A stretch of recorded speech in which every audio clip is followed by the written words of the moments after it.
Hello, hello, hello, hello. How is everybody doing? Welcome to another episode of Mystery Monday. I am your host, Retro of RetroActive, everybody. Glad to have everybody here. We have quite a lot of people here today. Glad to have everybody here. We had a nice, fun-filled adventure with my second episode of Sunday Stream with some minor technical difficulties. So I kind of fixed the technical difficulties. I don't know what happened. It had something to do with the switching of the computer from one computer to another. The microphone didn't want to pick up from all the settings that I had.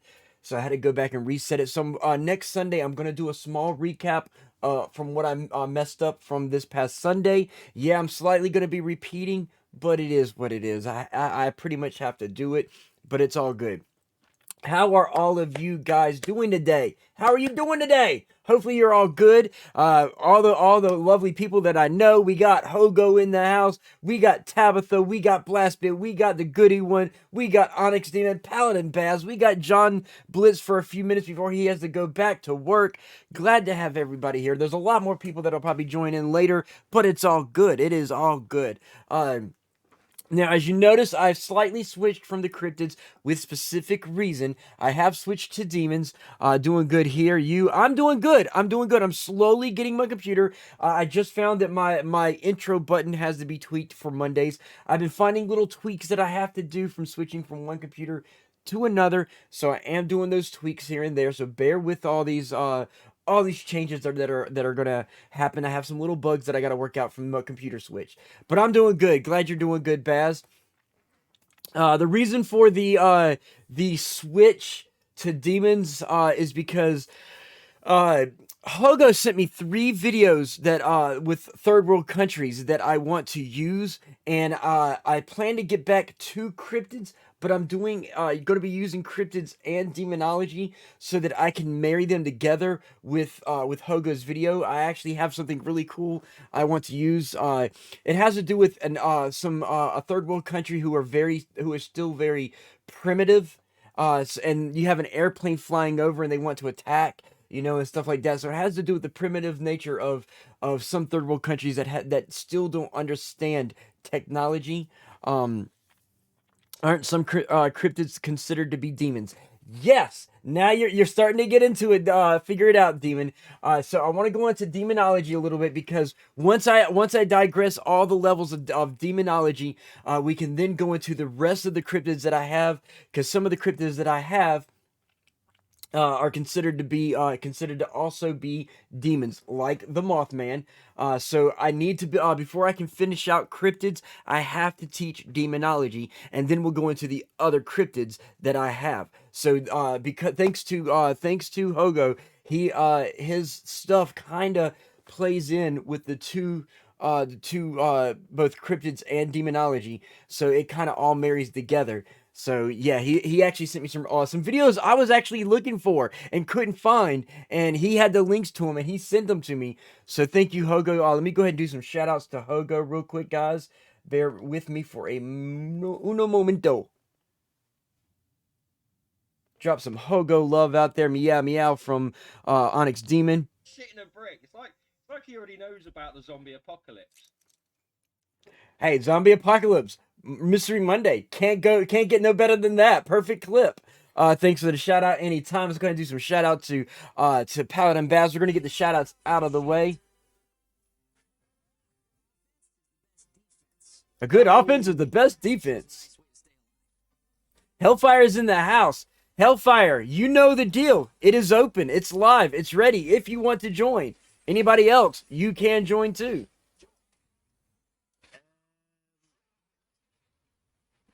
Look at Paladin Baz go. While we're waiting, we're going to go ahead and drop one to Blastbit. We're going to drop one for Goody. We're going to drop one for Demon and Tabitha, and then John Blitz. And in a minute here, I'll drop one for Hellfire.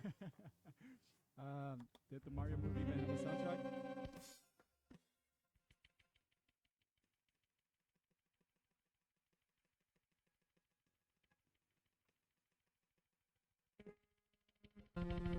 Now, for those who don't know, Blastbit, ladies and gentlemen, he is pretty much like a rare streamer. There's very little drumming streams out there. Most of them are DJ streams, so definitely check his out. There's the goody one right there, playing some Dark Souls. If I'm right, that's Dark Souls 2 from what it looks like.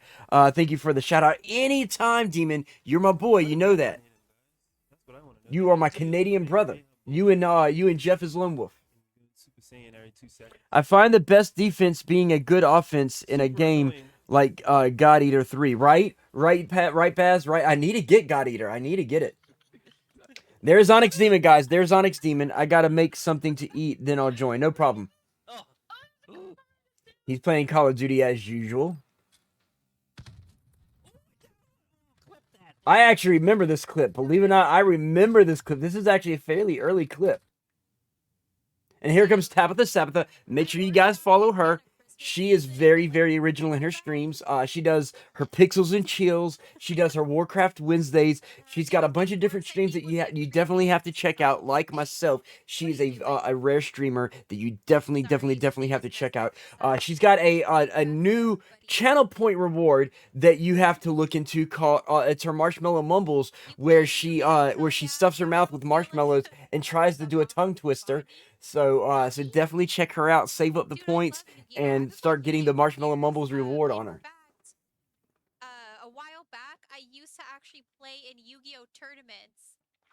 And it seems she plays in Yu-Gi-Oh tournaments. I don't play in Yu-Gi-Oh tournaments, but I played in Magic the Gathering tournaments. Geeky was popular, so it was like the nerdiest of the nerds at those Yu-Gi-Oh. See, geeky may be popular now, but it's fake geeks. Real geeks are better than fake geeks by any mile, no matter how popular being a geek is.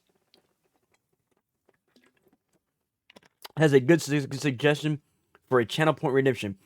A channel point redemption for who? For Tabitha, for me, or for anybody? That's the question. But anyway, glad to have you guys here. It seems like Hellfire's shout out didn't play. There, now his shout out's playing. Stretch. I think this is from a Roast and Toast. Oh my god. Paladin Baz doing, or Paladin Baz, Hellfire doing challenges himself. Shout out to Dr. Pepper, so much He's doing what he calls the big bottle boy.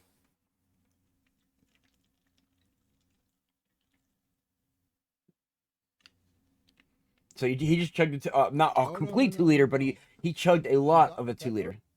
So there we go. Anyway, guys. Anyway, as you can tell, I've been doing some fixes and stuff from Sunday stream. I found that I had a few little issues from doing the transfer. A lot of my settings didn't carry over from the Streamlabs cloud, so that's the reason why my USB microphone that I had for Sunday stream did not work. Thank you for the shout out. Anytime. If you do a tongue twister with a mouthful of marshmallows, I has a good idea on that one. Send it to her, whisper it to her, Paladin Baz. Send her a whisper and let her know the idea, definitely, or send it to her in Discord. Oh, sub goals. I just realized something, guys. Just looking. Look, my sub goal has reached 100% in Twitch. I need to get all these subs converted over to YouTube so I can get my custom URL, but I need to raise the goal up. So tonight, after I end up streaming, my goal sub goal is going to go from 100 to 200 sub goal. So yeah, that is an achievement right there, guys. We got a full green bar. Now, the followers, we don't have a full 400 followers yet, but we're getting there. We're close to full 400. I would love to be able to see that follower goal hit the 400 mark and have a full 400 so that I can raise both of them up and have double goal again. I like having the 2 goals, but I'm actually shocked because, believe it or not, next Saturday, guys, this coming Saturday, is my birthday stream. It is a retro rants and a birthday celebration in one. Okay. Anyway, let's see. Irish wristwatch, Swiss wristwatch. Why is it so hard to say LMO? It's not hard for me to say Irish wristwatch. Swiss wrist. Okay, so maybe Swiss wristwatch is a little hard to say, but Irish wristwatch is not hard to say. Swiss wristwatch is hard to say, not Irish. Anyway. Let's see. Onyx Demon says, someone say drunk retro rant birthday stream. Right. I'm thinking about getting something to drink for my birthday, because the plan is for my birthday that I will tell you, because I'm still contemplating what all I'm gonna do. I do plan to have a small little birthday cupcake that's gonna have one candle, and I'm gonna blow it out on stream. That's one thing I can tell you. Bring back the moonshine, right? I'm thinking about bringing the moonshine back. I may do it. I may do a birthday moonshine drink. I still got 2 mason jars of popcorn's moonshine. So I may do a little bit more moonshine. It's my eldest's birthday this Thursday, turns 13. Nice. Another Aquarian. There we go. That's what we're talking about. Aquarius rock. Okay, I'm an Aquarius on the cusp of Capricorn. That means Hogo's eldest is a Capricorn too. So yeah, I will definitely have I will make for a moonshine drunk Retro Rant's birthday extravaganza. Get the drunk side, because everybody wants me to drink the moonshine. I'll be drunk for Onyx Demon. It'll be a birthday and a Retro Rant. Who knows what I'm going to be ranting about, guys? That's going to be the wonderful thing, is what is Retro going to rant about when he's been drinking moonshine?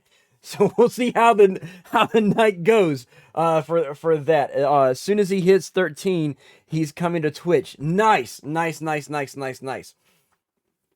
So anyway, let me get my notes up, guys. Let me get my notes up. Now, tonight, I could not find a lot of alien stuff to do for the alien caught on video, but I do have top 10 scary demons caught on camera. I do have one humanoid UFO video to show, and then I have the typical Nuke's top 5 ghost videos. So we got that going. So we got a lot of videos to show tonight. So tonight's going to be pretty much an introductory to demons discussion, and then next Monday we'll go into more in-depth talk. But give me a second to get my notes up, guys. Give me a second to get my notes up. Okay, so with demons, guys, demonology is the study of demons or the belief of. Now, if you go to Webster's dictionary, and if you go to encyclopedias, and if you go to the interwebs, the internet, the intranet, the World Wide Web, whatever you want to call it, if you go there and do searches, you're gonna get this long, drawn out, super boring explanation of what demonology is. Okay, everybody has their interpretations and their wording for things. Cryptids, ghosts, and demons seem to be the ones that flood the web. Exactly, because that comes down to people's interpretations and understanding. They don't understand themselves and what they're seeing, so they're like, oh, I just saw something black go by. It was a ghost. It had to be a ghost because it looked kind of transparent. Since it was so fast, it was blurry and could have been transparent. So maybe it was transparent. So it had to be a ghost. So they instantly, anything they don't understand, they instantly think automatically ghost, demon, alien, automatically. Those 3 things right there. It's instant. Oh, that's what it was. Because I didn't see it. I wasn't sure. It was so fast I didn't see it. So it had to be that. So they self-explain things without investigating and deducing and figuring things out. It's just instant assumption. And that's what it comes down to, Baz. That's what it comes down to. That said, I guess aliens fall into cryptids too. Yes, aliens do fall into the cryptid category as well. They fall. It's still there's so many different ways. It's like how to explain it. Oh, I know how to explain it. In the world of paranormal, the best way to explain the world of paranormal, Baz, is an object lesson. This right here is paranormal. Okay, you got ghosts. You can't do the green sign. You got ghosts. You got demons. You got your cryptids. You got your spaceships. You got this. You got that. So everything is got its different sides, and everything can turn to be mixed of one or the other. So now you got one side is now falling on the other sides, and then another side is we can't use that one because that's got the wrong colors. So but no matter how you turn it, no matter what colors you may have, even though it has multiple colors switched around, more than likely everything has its one side that's still the same. So yeah, paranormal is pretty much like a Rubik's Cube. So no matter how you twist and turn it, they're still the same thing. They're still connected. They're all connected. So anyway, as I said, no matter how much you search on the internet, no matter what dictionary you're going to get some. Hello? Hello. We had the voice with no body. Hellfire, ladies and gentlemen. Welcome, Hellfire. Welcome, welcome, welcome. Thank you. So, as I was telling them, Baz was talking about how cryptids, ghosts, and demons seem to be the ones that that flood the web, and how they're all interconnected and stuff like that. Yeah. And I was explaining that that paranormal is like a Rubik's cube. They all have their sides, their colors per se, and no matter how you twist and turn them, they may have different. They may all be in different categories, but they all still fall under one object, one category, and they're all interconnected. Yeah, that's accurate. So it's the best way to, it's the most easiest way to explain the paranormal is it's the Rubik's cube. Yeah. So how are you doing, Hellfire? I'm eating lasagna, so I'm doing great. You're eating lasagna, you're doing great. Well, take a pause on your lasagna for a second, and I'm going to start something new. With anybody that joins me in my Discords, I'm going to start interviewing briefly everybody that's in my Discords live on stream. Hellfire, can you tell me a little bit about your streaming? For those who don't know, Hellfire is Hellfire_LTV on Twitch, okay? So can you tell me a little bit about you and your streaming? Now, let's start with me, and then we'll go to the streaming. Okay. So, I am 25. I go by Hellfire TV online, and I like lasagna and long walks on the beach. Well, okay, so ladies and gentlemen, if there's any single women out there, and if you like long walks on the beach and lasagna, let you know that Hellfire is available. Okay, now tell me a little bit about your streaming. Oh, streaming, we do a little bit of everything. We do. I'm always trying new games on stream. Right now, we've been maining Rust and Call of Duty on stream, but we do play some Fallout. We play some Elder Scrolls. We've done some Among Us. Hang on one second. Hold on. Among Us. Stop it. Among Us. So anyway, Hogo says you're making him moist over here. And then Onyx Demon is like, bruh, we're a match. So go ahead with you said Among Us. So we've done Among Us. We've done a whole bunch of different games, and we're always trying new games and trying new things on stream. So we play a variety of different games. We do just chatting several times a week. Now this just chatting that you do, one of the streams has a name. What is the name of that stream? We do Hellfire's Roast and Toast. Hellfire's Roast and Toast is actually. Go ahead. Go ahead. No. I was like Hellfire's Roast and Toast. I was repeating you. Go ahead. Yep. Hellfire's Roast and Toast. We actually split that in half. We do half gaming. We do where we play with the viewers. Everybody can jump in if they want to join in. But the first half or second half depends. But half of the stream is where we go over. We react to funny videos, different music you want me to react to. It's kind of like a reactionary stream, and you get to submit what you want to submit to the stream, and then I react to it. Got you.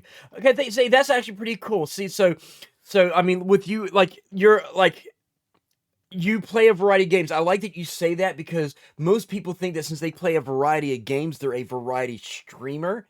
You know, you are maybe not to the degrees that I am. You are a Eon Rock and Roller. What is up? Hello, how are you doing? But you are pretty much in short, a little bit under me, a true variety streamer. Do you know? And can you explain why that is? Well, the difference between a variety gamer and a variety streamer, you can be a variety game streamer. You can play a variety of games on stream, but you're still just a game streamer, unless you do just chatting or you do some kind of educational stream. You gotta have something besides just games on your stream to be qualified as a variety streamer. Thank you. That's awesome. Exactly. See, so he actually understands, ladies and gentlemen. I know that like Tabitha, she is a variety streamer. She does a variety of things, not just gaming. So yeah, Zero TV, my boy is in the house. How are you doing, Zero TV? Let me do some shout outs again real quick, ladies and gentlemen, because I gotta drop a shout out to Zero and to Eon. There's one for Eon and then there's one for Zero. That's Eon Rock and Roller right there. Coming up after is going to be Zero. Zero is one of my boys from. It's a long story, but me, him, and Tyrion are the trinity of the banished of a certain Discord. We are called the Banished. So we are the trinity of the Banished. So yeah, let's go ahead and let these play through. He's playing Call of Duty. And then after this, we're going to get back to the lessons, everyone.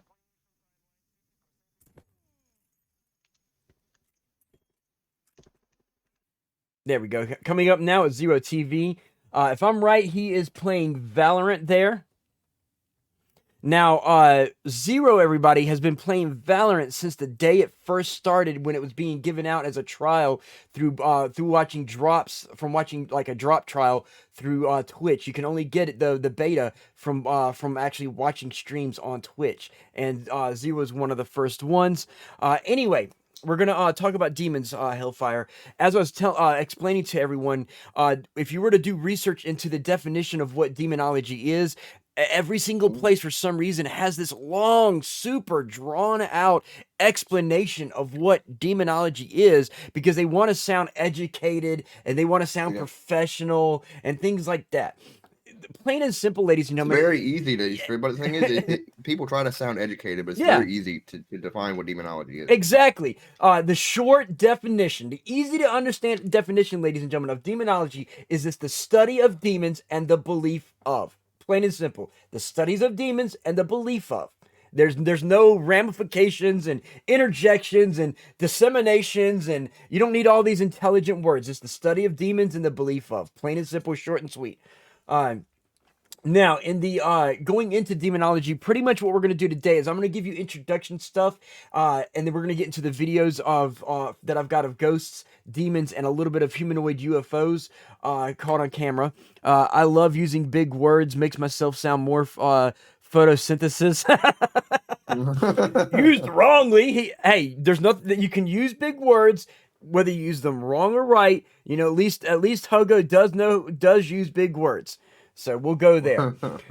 So anyway, we're going to, like I said, today we're going to do a brief introduction into demonology to give you guys a basic understanding. And then over the next few Mondays, we're going to talk about the more in-depth discussions of demonology, to which we will then play the 3 videos that Hogo gave me of the third world country and their being still slightly prehistoric. And I say prehistoric because of the fact that they're not up with technology yet, and they're not understanding. They're still kind of archaic. Yes, I'm using big words, ladies and gentlemen. But with demonology, in the monotheistic Western religion, everybody, that includes and I hate to say it's a Western religion, you know, because some people think the West is America and that the East includes the UK. The East considers your Asiatic, okay? So technically the UK, the people from Britain and Germany and stuff like that, like Kogo and Paladin Baz, they are still under the monotheistic Western religion additions. Even your Jewish are part of the monotheistic Western religion. Basically by East and West, what that derives from is that the UK is West, and that Asia and Asiatic countries are the East. It's just that technically America is far West. Instead of the Asian being far east. Most people don't understand the understanding of that. But in monotheistic Western religions, it is viewed that they basically view the cosmos as a tripartite universe. Let's see, Hogo says they are primitive tribes. Exactly. Primitive. That's the word that I wanted to use, was primitive. They still exist in modern world. The ones in the videos were discovered in the 70s or 80s. The one of the videos, they revisit them 20 odd years later, and after introducing them to basic technology to help them. Exactly. And Leather Rebel, hello. Welcome to Leather. Hey, better late than never. Better late than never. As I was saying, the monotheistic religions view the cosmos as a tripartite universe. They conceive angels and demons as celestial spirits. With the popular sects of these religions, the belief in ghosts, demons, and evil spirits like ghouls and goblins influence the human terrestrial means. With this religion, beings may be either benevolent or malevolent. Now, for people who don't know, benevolent would be technically a more sophisticated way of saying good, and malevolent is a sophisticated way of saying evil. So yeah, it's just the educated way. Basically, the beings are either good or evil. Now with angels, there are 3 separations of angels. You got your archangels, which in the Tobit or Tobit, however you want to pronounce it, Tobit or Tobit. How do you pronounce it, Hellfire? Either or. I've heard it pronounced both. I don't have a preference. Okay, so you're like me. You don't have a preference. I'm the same way. So people don't understand the Tobit. Let me spell it out for you if you've never heard of it. That is the Tobit, the Tobit. A lot of people pronounce it different ways. But there is noted 7 archangels. And of them, only 4 are mentioned in the Tobit. You have Michael, Gabriel, Raphael, and Uriel. Billy Blitz is in the house. Welcome, Billy Blitz. Let me do some more shout-outs real quick, ladies and gentlemen. Let me do some more shout-outs, because I want to do a shout-out to Billy Blitz real quick. We're going to drop one to Leather Rebel as well. There is Billy Blitz, everybody. Yesterday on my Sunday stream Salvation, you got to meet Boa Blitz, which is the father of Billy Blitz. This is the son. This young man right here is a Guinness Book of World Record breaking person. He is a funny ass, really cool individual. So definitely check him out. If you follow him, if you subscribe to him, make sure you let him know that Retro sent you. I'm fucking done. So that was Billy Blitz. There's Leather Rebel. Make sure you check her out as well. Thanks for the love, man. Hey, anytime, Billy. Anytime. So, as we were saying, they were and in the Tobit and in Western religions, most of the angels are broken up into 3 separations. Archangels being the highest of the 3 separations. Supply Jeff, how's everyone? Supply Jeff, aka the Kraken, has been released. The Kraken. Give me a second. I got to do a shout out to Supply Jeff, everybody. Got to do that Supply Jeff shout out real quick. All about the love. Playing some Fortnite. Supply Jeff playing Fortnite. Look at that. And I like that he's got that blue juice character, because it kind of fits with him being the Kraken.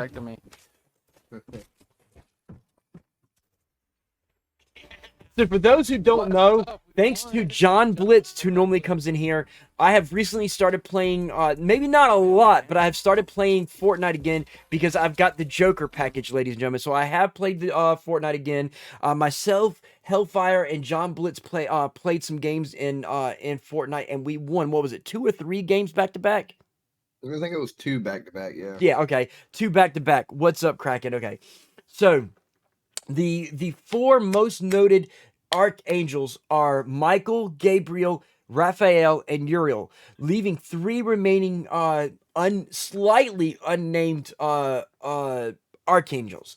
The reason why they're slightly unnamed is because there is some study and beliefs that Lucifer was an archangel. Hellfire, would you consider him an archangel, or would you consider him one of the seraphim? No, I consider him one of the archangels. See, so do I. Now, there is study that Satan. The reason, and I don't mean to cut you off, but the reason I consider him that, because you go into studying the rebellion and all that, and where he fell from heaven, according to the stories, Michael was the only one that could overpower him. Correct. He had to be a very powerful angel, yes, in order for Michael to be the only one to be able to overpower him. Yeah, Michael supposedly was the I guess you could say the leader of the archangels. Yep. So and each angel has their own tasks, their own specialties.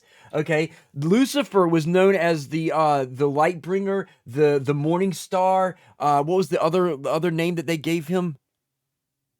I think that sums it up. The light bringer. There was a third one that had to do with light, but I can't remember how they explained it. But anyway, so Michael, Lucifer was, like Michael, a archangel. Now you're not going to get too much of this, but he was an archangel. When we go into our in-depth discussions, I want to talk more about Lucifer and Satan, because there is belief that Satan was one of the 3 unnamed archangels as well, and that Satan seduced Lucifer. Some believe that Lucifer and Satan are one and the same. Some believe that Lucifer and Satan are brothers. So there's many different beliefs as to Satan and Lucifer, and those are the different beliefs that we're going to eventually get into when we get into the in-depth discussions. So yeah. Anyway, with that, there are two other class of angels. There are the seraphim and the cherubim. Okay, the cherubim. If you understand paranormal and history and things like that, you'll understand. Especially when I talked about the Anunnaki and the Nephilim. And you notice that there's the seraphim, the cherubim, the Nephilim. They all have that similar M to them. The same as with the four archangels. You have Michael, Gabriel, Raphael, and Uriel. They all have the L. The L eventually with the Anunnaki was eventually led to believe to be elves. Okay, so there's a lot of different beliefs into that we're going to get into. Now, for those who don't know, cherubim, in Greek mythology is shortened to cherubs. Okay, so it's spelled the same way. Let me type this into the chat. Cherubim. Oh, I misspelled it. There we go. Cherubim, which in the Greek beliefs are cherubs. Okay, so pretty much the same being, okay? The cherubim are baby-like angels, okay? Now, Hellfire, who is a baby-like angel? What is the most famous baby-like angel? Drawing a blank on the love dude, the dude that shoots you with heart arrows or whatever. Eros. I can't remember his name. Eros. Who? Eros. Heroes. Eros. Cupid. That wasn't who I was thinking of. No, they're the same. Okay. Eros and Cupid are the same. You're thinking of Cupid. Oh, okay. Okay. Gotcha. Right? You're thinking of Cupid, the love angel. Gotcha. So, for those who don't know, okay, Cupid and Eros are the same. You have one for Greek myth, one for Roman myth. That's the definition. The difference is they're the same being, just one in Roman mythology, one in Greek myth. They're both the love demon that shoot the little heart arrow. The little itty bitty baby diaper wearing angel. Now, for those who don't know, Eros is supposed to be the son of Venus / Aphrodite, i.e. the love angel and the goddess of love. Mm-hmm. So yeah, Yep. the cherubim are the baby angels. I'm about to throw my fucking Bluetooth headset out the window. I was gonna join your chat. Sorry you're having problems with your Bluetooth headset. You are more than welcome to join my chat anytime, Onyx Demon. I know you're having issues, but you are very much welcome at any time to join, especially since I'm talking about one of your favorite subjects. Okay? So feel free to join anytime when you are able. I will welcome you. I will welcome Tabitha. Anybody who has knowledge in the subjects I teach, more than welcome to join me. I'm trying to get it working. Well, hey, yeah, I'm here. Hellfire's here. When and if you get it, we're here. I'll be here for quite a while. So yeah, you have those three classes of angels. From what we know, Satan was once possibly one of the three unnamed archdemons, as well as Lucifer, as I said earlier, who was also known as Morningstar, as I said as well earlier. I'm doing good, doing quick computer work in the office. Nice, Jeff. Nice. Among these two angels turned demons, we also have Azazel, Leviathan, Raham, Lilith, and a few others. Okay, we will go into further discussions of all these different demons. Okay, if you are a member of Stream Demons, okay, you know that a lot of us demon lords, aka mods, are using the names of the higher class demons as a theme as well. So that's an easy way to learn the demons, is by paying attention to your demon lords. When myself and Hellfire created Stream Demons, it was our idea to use the demon theme, and I think was it you that came up with the idea to have the demon lords take this different names up? I can't remember who it was. Either me or you that came up with it first. See, I can't remember but I either. think I want to say we came up with it almost at the exact same time. Like, oh my God, yes, let's do this kind of thing. Yeah, I think that's what it was. Yeah, I think I can't remember exactly who said it first, but it was almost the exact same time. Yeah, yeah. Right. It was one of those unison jinx kind of things, I think. Yeah. But so with that, we will go into discussions of each individual demons, because for those who don't know, if you know your lore, if you know your research, you'll know that most uncommonly mentioned in the world of the Bible, very loosely mentioned in the Bible, is Lilith. Okay, what the Vatican did was remove Lilith from the Bible as much as possible. If you read the Apocrypha and the Pseudepigrapha, which are the two unaltered books of the Bible, basically what people don't know is the Holy Bible. You had what was called the Apocrypha and the Pseudepigrapha. Okay, this was the Bible. The Vatican, the head of the Catholic Church, the ultimate portion of the Vatican Church.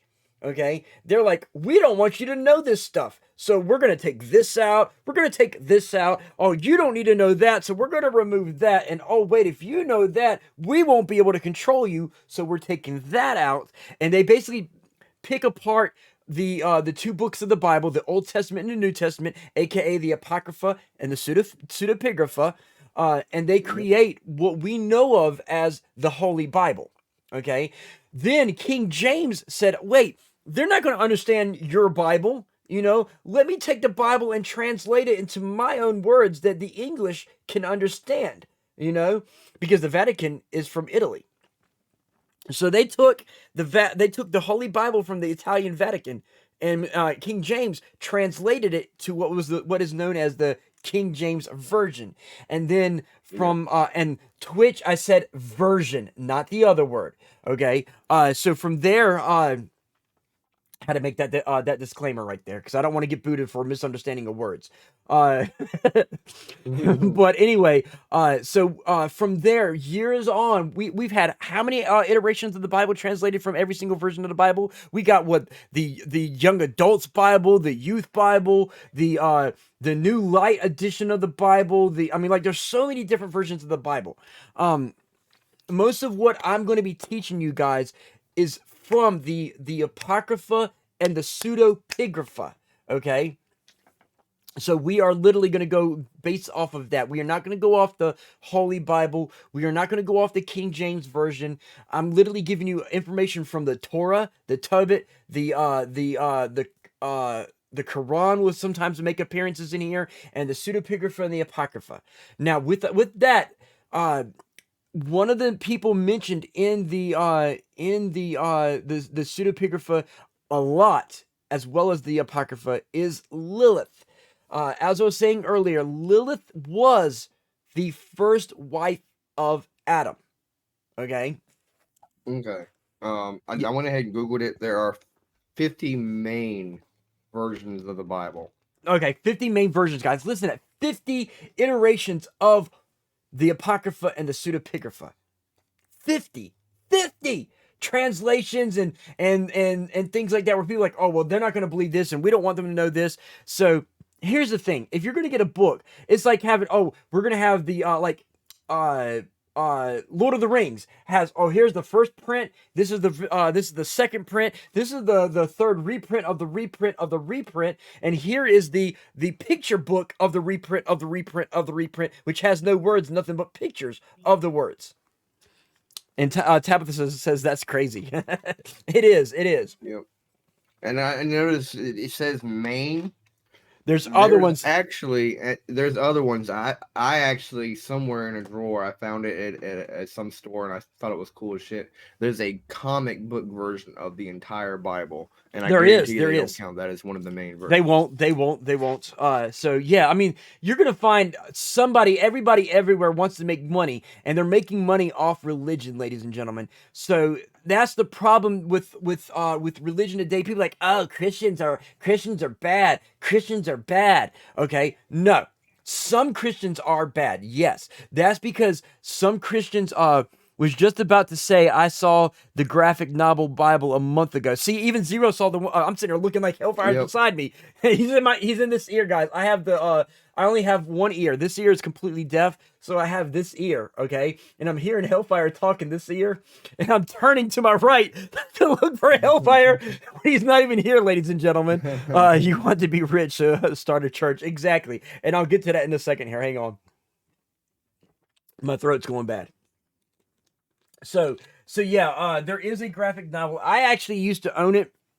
It was one of the many things that were stolen from me because I had a roommate that would steal things of mine that was what they thought was worth money, so they would take it and take it to pawn shops to sell it to make money off my stuff that didn't cost them nothing.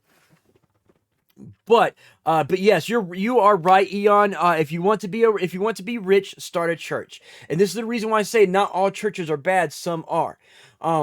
Basically, if you start a church of any religion, whether it's Christianity, whether it's the Church of the Flying Spaghetti Monster, organized religions are once you become approved, you can actually start a church. You have tax write-offs, tax deductions. It's basically people start it for tax evasions. You bring the tithes in, and someone who preaches something like I'm doing to you right now, I'm technically preaching to you guys in some way. They get up there, they do this. The interesting thing though? Go ahead. It only takes 3 people To form a church. 3 people to start a church. Yep. To form a religion. Exactly. You need a pastor and 2 members of a congregation. Yep. Trust me, I know. So I am actually ordained through the Universal Church of Christ. Okay, I have a pastor's license, ladies and gentlemen. I legally can marry people. So just kind of understand that I actually have a legit legal pastor's license from the Universal Church of Christ. We won't have offerings of bread and wine in my church, beer and KFC. So anyway, guys, because of this, like I said, because of the different religions, and most of the religions are just people trying to do tax evasions and become rich or have money and get paid, because most every pastor in a church, they get paid. Pastors are paid, ladies and gentlemen. Their paycheck come from your tithes. That's the reason why originally churches back in the day, when Jesus was alive, churches didn't give money to the pastors. Pastors always worked for free. The money for the church is supposed to go to the upkeep of the church to keep the church going. But it long since, the pastor needs to pay his bills, so we need to start paying the pastor. So we're going to take tithes to pay the pastor. So technically, the pastor is your employee, not you. You listen to him. You're paying his bills, so he's supposed to listen to you. So just kind of throw that out there. How do I join Eon Rockarola?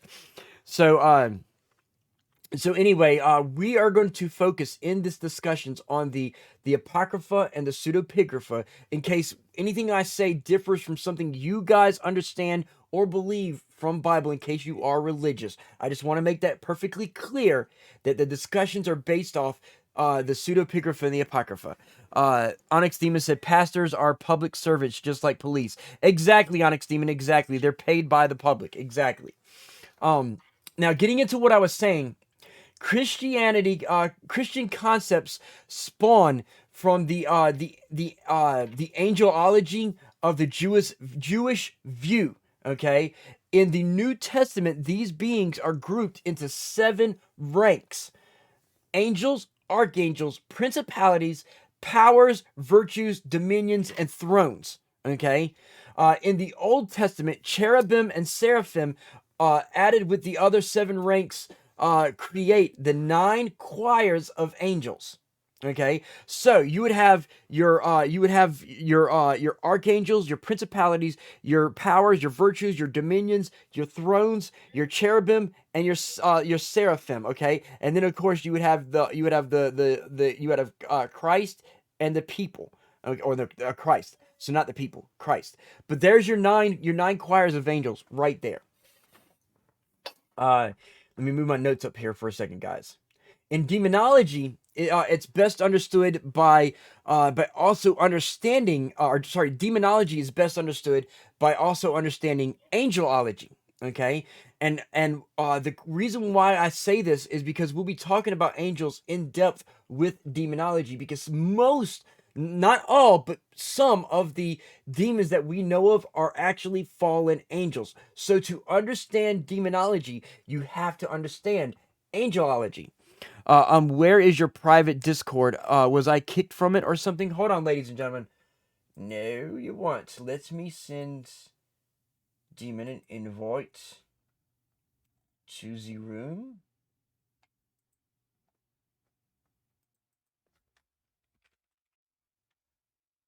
Fire. Invite sent, Onyx Demon. Invite sent. Now let me pull my notes back up. Now, for demons, we have the royals of them, starting with. Oh wait, hang on. Onyx Demon did something. You're in that one. Where's Onyx Demon? That Onyx Demon. If you click that, that's a direct invite to the voice channel. If you join that, you're already in there. That's a direct invite to the voice channel. I probably don't have the priority set to where you can see it. I have to go back and take a look at some of the permissions, but you should be able to click that and join right into the voice. Hellfire, if you can work on getting Onyx Demon into the chat for me. Yep, I got you.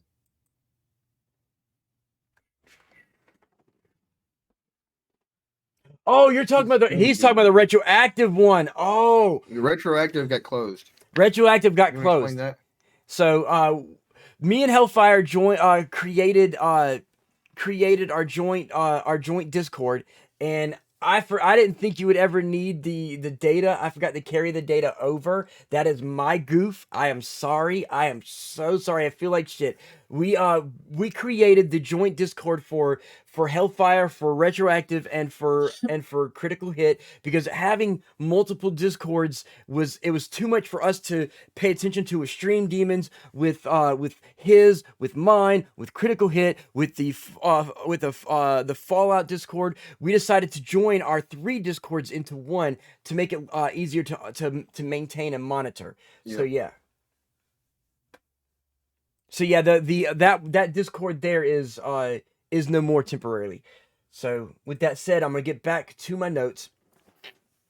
But let's see. KK, got you. For demons, we have the royals. Starting with Satan, the arch enemy of Christ. Everybody. We have Lucifer, the fallen light bearer. That's the other name, light bearer. That was the third name I was thinking of, is light bearer. We have Beelzebub. Once you understand this, you will also know that there is such an epic story of cinematic proportions with pretty much all of this. Like with Satan and Lucifer, there are stories past that Satan seduced Lucifer and tempted him, causing him to become the fallen angel, which is like a nice little movie right there. There's stories that dictate that Satan and Lucifer may be one and the same. There's some saying that they were brothers, as I said earlier. Once again, we will further discuss pretty much all of this as we get going in depth. Now, going a little bit into different things. Now that we understand a basic understanding of demonology and angelology, and that how they tie together, and that we're gonna in other Mondays we're gonna go in depth into each individual demon, each individual angel, and all the bases of things. So we're gonna get more in depth in this. But for now, there is also religions of the East that we're going to get into. Believe it or not, your Asian religion have their own demons and angels. I think the Middle Eastern, outside of Iran and Iraq and stuff like that, there are some Middle Easterns that are separated from Iran and Iraqis that have a different belief, because Iran and Iraqis have the Quran, and their belief is very similar to our beliefs. Only they also have what was his name? Muhammad. So Qurans have Muhammad. So they are still slightly under the Christian beliefs with the Quran and Muhammad. But there are some Middle Easterns that have a far different things, like your Indonesians, like your Indians from India, your Indonesians. They have different beliefs as well. So we're going to get into a little bit of discussion of those down the road. Now, some things to understand with spirits and demonic possession, ladies and gentlemen, are the behavior patterns indicative of spirits and demonic possessions. Let me scroll through my notes here. One way to discern some patterns of this is if somebody is hearing voices directing a person to perform acts that he or she may not normally do, then that person is possibly being possessed or seduced or whatever you want to call it.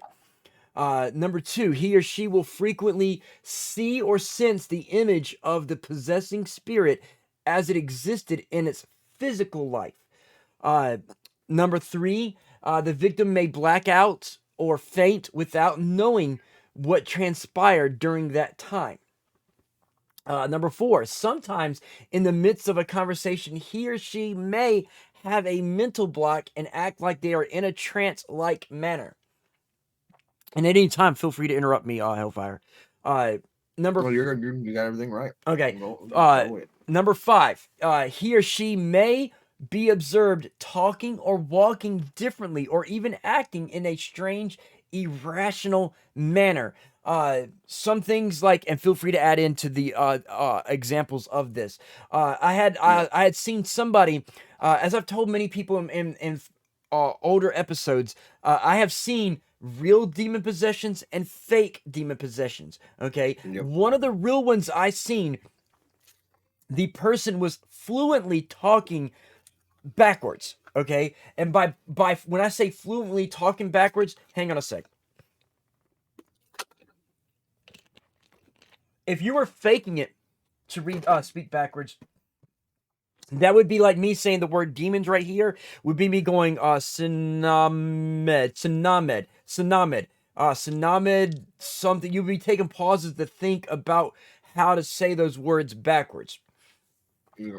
Now, the person that I seen speak backwards that was legitly possessed, okay, they weren't just this, taking the pauses. They were speaking it like speaking backwards was actually a real language. Talking like I am right now. They're like, and then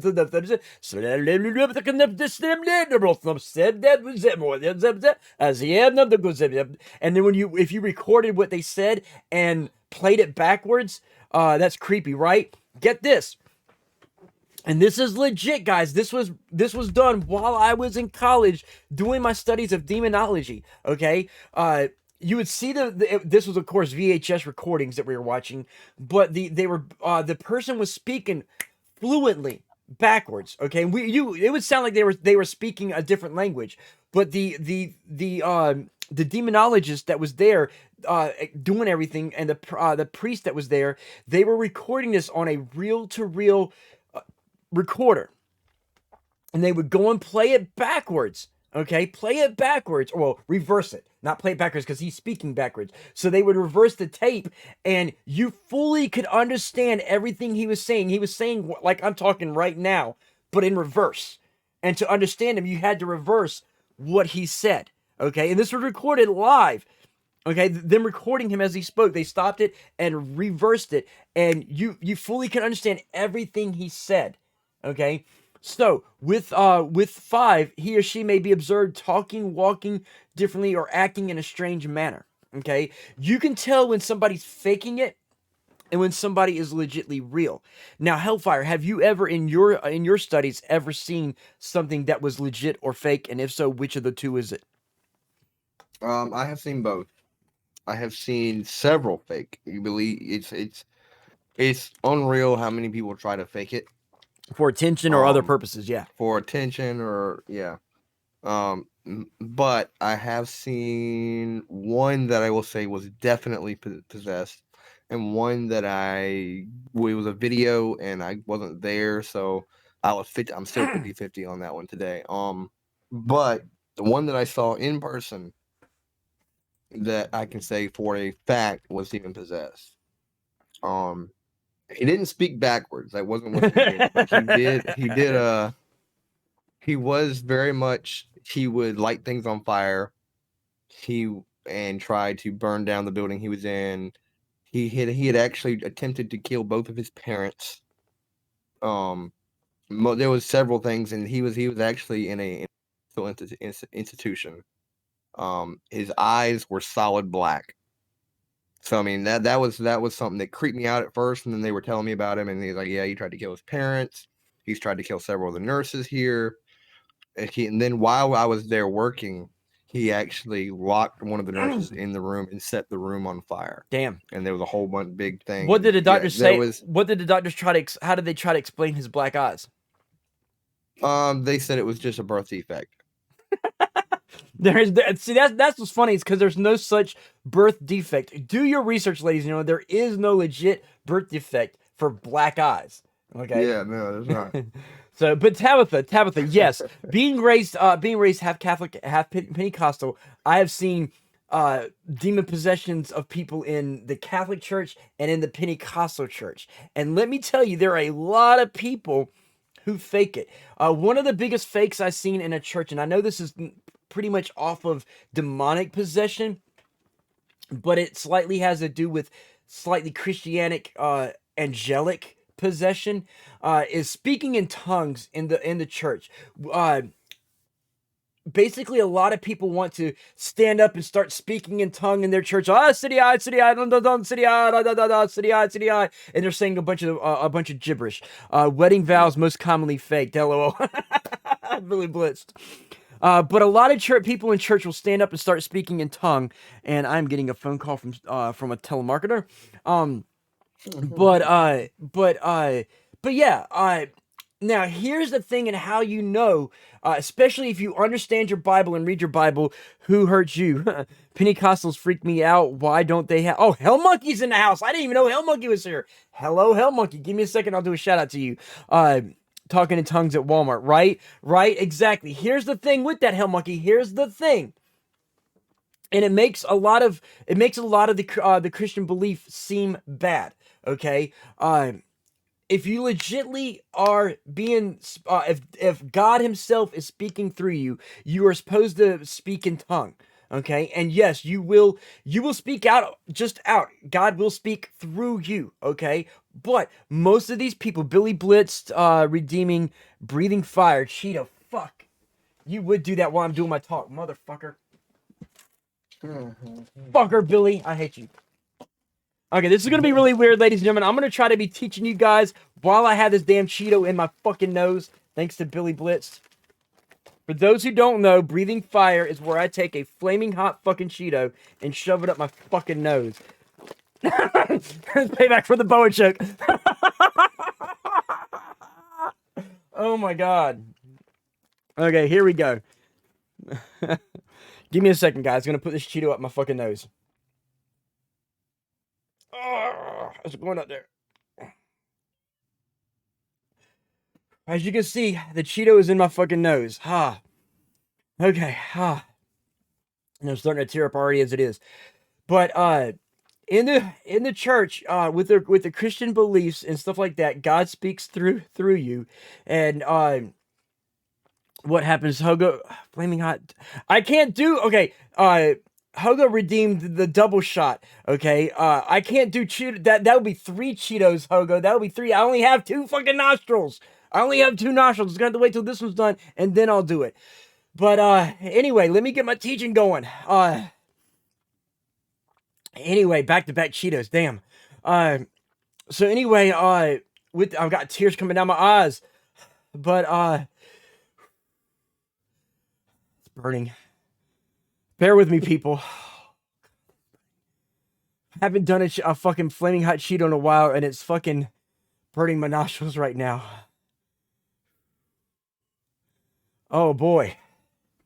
So anyway, when God speaks to you, the legit way it's supposed to happen is a lot of them will stand up. Oh, I'm starting to see stars. Hang on, guys. Hang on. I'm seeing stars, dude. Whoo! I'm seeing stars. They usually they stand up and they start speaking in tongue. When God speaks, Retro is possessed by the Cheeto, right? Cheeto possession. So anyway, flaming hot catheter next, right? No. Hell to the fuck no. That is not ever gonna happen. No. No, no, no, no, no. If I do a flaming hot Cheeto catheter, then we're gonna make one for you, Billy, where you're gonna have a flaming hot Cheeto enema while Boa chokes you out. Oh, shit. Right? But oh boy. So anyway, I'm sitting there watching my timer. I got my timer going, guys. I got my timer going. But when you're possessed in church, most often you see the person stand up and start speaking in tongue, going a city eye da da da da city eye no moto so city eye. You know, that's usually fake. When it happens, you don't always have to stand up and you don't always have to say the same words. Okay, that's one indicative thing, is most people say the same thing over and over and over again, and they usually stand up above everybody. Usually when it happens legitly, some people still sit down, they're sitting still, and they just start speaking out of nowhere without standing up. Okay, and and speaking in tongue is never one specific language or pattern or anything. It's different for each person, never the same thing from everybody. Okay, the final, hang on, gotta take the timer's up, hang on. Ah, my nose is starting to run. In a second here, let me catch my breath. I'm going to grab the second one for Hogo and do 2 in my nose from the Hogo. Give me a second to kind of catch my breath here, guys. So anyway, with the speaking in tongue, the legit way it's supposed to be done is there's supposed to be an interpreter. Okay, if there is no interpreter, it is fake. Okay, you'll often see somebody stand up and speak in tongue, and then they sit down, and then all of a sudden it's just quiet. Nothing. Cheeto up the nose. Hold on. Cheeto up the nose. Huh. Okay, but they're gonna sit quiet and look around and nobody says anything. It's fake. That's fake. That's fake. That's fake. That's fake. It says, I'll donate $100 if you crush the Cheetos up the nose and snort them. The whole, I can't do the whole bag, dude. There's no way I can snort that whole bag. Look at that. There's no way I can snort that whole bag. No, there is no human way possible to snort that whole bag. Let's see. We got channel points combined for Flaming Hot Cheeto stream guy, right? Hold on, my eyes are wiping down. Are you trying to kill the man, right? My eyes are watering. Hang on. Oh my god. Okay, so I'm gonna go ahead and finish what I'm saying. Then I'm gonna do the second Cheetos, and then we're gonna move forward with the double Cheetos while I'm moving forward into my notes. But with speaking in tongues, how it's supposed to happen is once the person speaks in tongue, whether they're standing, they're sitting, or they're running around, somebody randomly, not one specific person all the time, if the same person translate, that's wrong. That's not legit. It's supposed to be a random person every single time.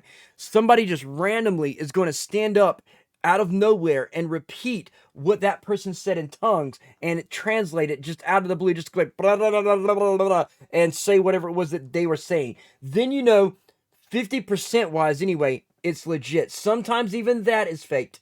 So yeah. What was speaking in tongues, worst case scenarios, okay, so yeah, number six. Let me do the double Cheeto and do number 6 and 7. Oh, my nose is burning. I'm about to do two Cheetos up my fucking nose. Oh my god. Let me get some big ones. Super big one, guys. Super big one. Oh my god, my nose is burning. Another super big one. I can't believe I'm about to do 2 more, dude. I'm already burning as it is. Oh my god. Cheeto number 1.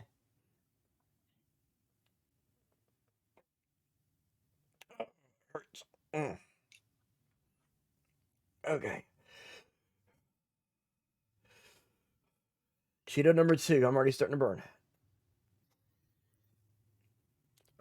Okay, 2 Cheetos in the nose, guys. 2 Cheetos in the nose. Woo-hoo. Okay, number 6. He or she may act in a way he or she never acted before. Friends may see a totally different person. Okay. Hang on, this one's starting to fall out. There we go. They may act as a person. So basically, to explain this, if say Hellfire, where he is all heavy metal, man, you know, fuck you, I'm all against everything, you know, kind of thing. If Hellfire were to start wearing business suits and slicking his hair back and, you know, making his hair all GQ and shave his beard off and start speaking in proper grammar and things like that, it'd be like, oh, hello everybody, how are you doing today? My name is blah blah blah blah blah. Nice to meet you. If Hellfire were to start acting like that, we would. Oh, hold on.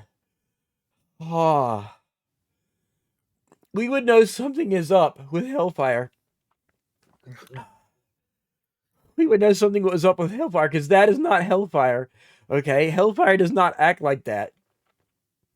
So 6, he may. I'm not going to comment on that. I know, I'm just saying that's not how you normally are. That's how, you know, that's completely opposite of how you actually are. So he or she may act in a way he or she never acted before. Friends may see them as a totally different person. So I'm trying to do the extremities of you, Hellfire. If you were to act like that, we would know you were possessed. So he's having a Cheetah possession. Yes, I'm having a Cheetah possession right now, guys. Oh my God. Hold on. I am leaking like a freaking faucet right now. Oh, I just sniffed up. Hold on. Oh, I just sniffed up. I was trying to wipe my nose and I fucking sniffed up. I wasn't breathing through my nose. Oh my God. Hang on, guys. Hang on. Oh. Hold on.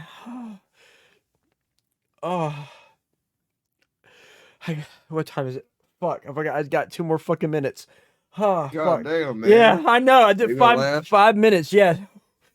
Soon he's gonna have an outer Cheetah possession, right? Wonders how bad it'd be if someone hit Demon Fire. Oh no, Demon Fire is gonna fuck me up. If someone redeems Demon Fire, I'm gonna be fucked. It'll be the end of the stream. It'll be the end of the stream right now. If someone's gonna redeem it, wait till close to the end of the stream, please. Please wait till near the end of the stream to do Demon Fire. I'm hurting right now as it is. I'm hurting. Number 7. In worst case scenario, the possession may reach a climax where the person may commit some violent or antisocial act or even commit suicide. As Billy Blitz, bet you regret that boa choke now. Yes, Billy, I do regret the boa choke. I am regretting the boa choke 100% right now, especially with the double hit that Hogo gave me. Oh my God, hang on, guys. I need something to wipe my... Here's a napkin. Fuck. I am tearing up bad here, guys. Oh my God, I'm heating up. I'm hot as fuck.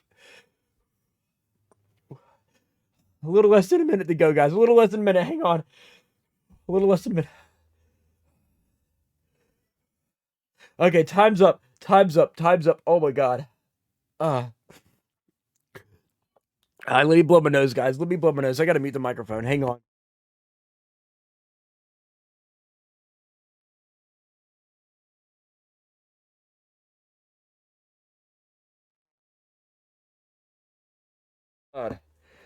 God. Look, guys, I'm not joking. Look at that. I don't know if you can see that shit. See all that red? That's Cheeto dust up my fucking nose. Oh my God. Oh. Hogo, Demon Fire, I have some of the hottest hot sauce you can ever get your hands on. It is like, the hot sauce is literally equal to the one chip challenge, okay? It is like liquid one chip challenge. Pretty much, it's liquid one chip challenge. So if I do that Demon Fire, I won't be able to talk for a good hour to 2 hours. My voice will be gone. It will, like, Hellfire's seen it. I know Demon Fire has seen it. Demon Fire, Onyx Demon is the one that created it. What Demon Fire is I have to do the hot sauce. I do the hot sauce, and then Then there's the flaming hot double shot, which is where I take the Cheetos up the nose and do the hot sauce while the Cheetos are in my nose. Oh my god. Oh, my nose is running bad, guys. Oh. As I was saying, great, just melting over here with this never-ending winter heat. Hey, I feel it right now, Leather Rebel. I'm feeling you with the heat. I'm fully feeling you with the heat. Anyway, with 7, in the worst case scenario, the possession may reach a climax where the person may commit some violence or antisocial act or commit suicide. This is indicative, or it relates to what Hellfire was saying as far as his friend with the black eyes, okay? That is how you can tell that he was possessed. He had the black eyes. He was having antisocial behavior as well as violent behavior. Sending you good vibes. Thank you. Doing good here. Running down the nose and throat, guys. Running down the nose and throat. So that right there relates to what you were saying, Hellfire. Yep. He was literally number 7. Final is number 8. He or she may speak in tongues, as I was saying, and perform lewd acts. Okay, so if you ever come across a stripper or somebody stripping and acting sexual, but they're speaking in a foreign language, like say if for some reason Hellfire on his roast and toast started stripping naked and doing a striptease instead of Hellfire sings, and he starts speaking in tongue while he's doing the striptease or sexual acts, we know that Hellfire is possessed. You know, so if you're doing lewd acts while speaking in tongue, you know. And if they avoid, I forgot the final thing, if they avoid religious objects. Now, for Hellfire, the reason why I didn't mention this is because Hellfire pretty much avoids religious objects as it is already. Okay? So, yeah. So that's a common thing. I would think he ate the wrong mushroom, right, Leather Rebel? So if he or she speak in tongues and performs lewd acts and avoids religious objects like crucifix, rosary, crosses, and the like. The Sir Dunksy is in the house. Welcome, Sir Dunksy. Let's do some shout outs. I forgot to do some shout outs to people. Breathing Fire fucked me up, so I lost train of shout outs. Shout out to Hell Monkey. Shout out to Sir Dunksy. Anyone else? That's it right there. Whoo! That double flaming, all 3 Cheetos are fucking me up right now, guys. Oh my god. I hope you made some clips. Send that. Oh my god. Everyone. This is give me a second to catch myself together. Sir Dunksy right there, guys. What if we got an EMF 5 on Hellfire? If Hellfire is producing EMF, something is definitely wrong on Hellfire. There's Hell Monkey, guys. Actually, with my chip, I probably will produce something. Yeah, you're right. If you hang on, once Hell Monkey's clip is over, guys, I got something to explain to you. Oh my temples are warm, dude. My temples are warm. Woo. I'm burning up, guys. I'm burning up. Okay. So if anybody has an RFID chip in them, like Hellfire, yes, Hellfire has an RFID chip, ladies and gentlemen. But if anybody has an RFID chip, you can't gauge them with an EMF. Okay, you can still use an EMF, but you can't get it close to that area. Is it weird that I'm craving hot Cheetos now? No, it's not weird. Here, hang on. Tabitha, want to share?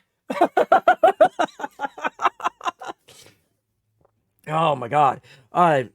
But yeah, so the EMF wouldn't work on Hellfire because he's already going to give off.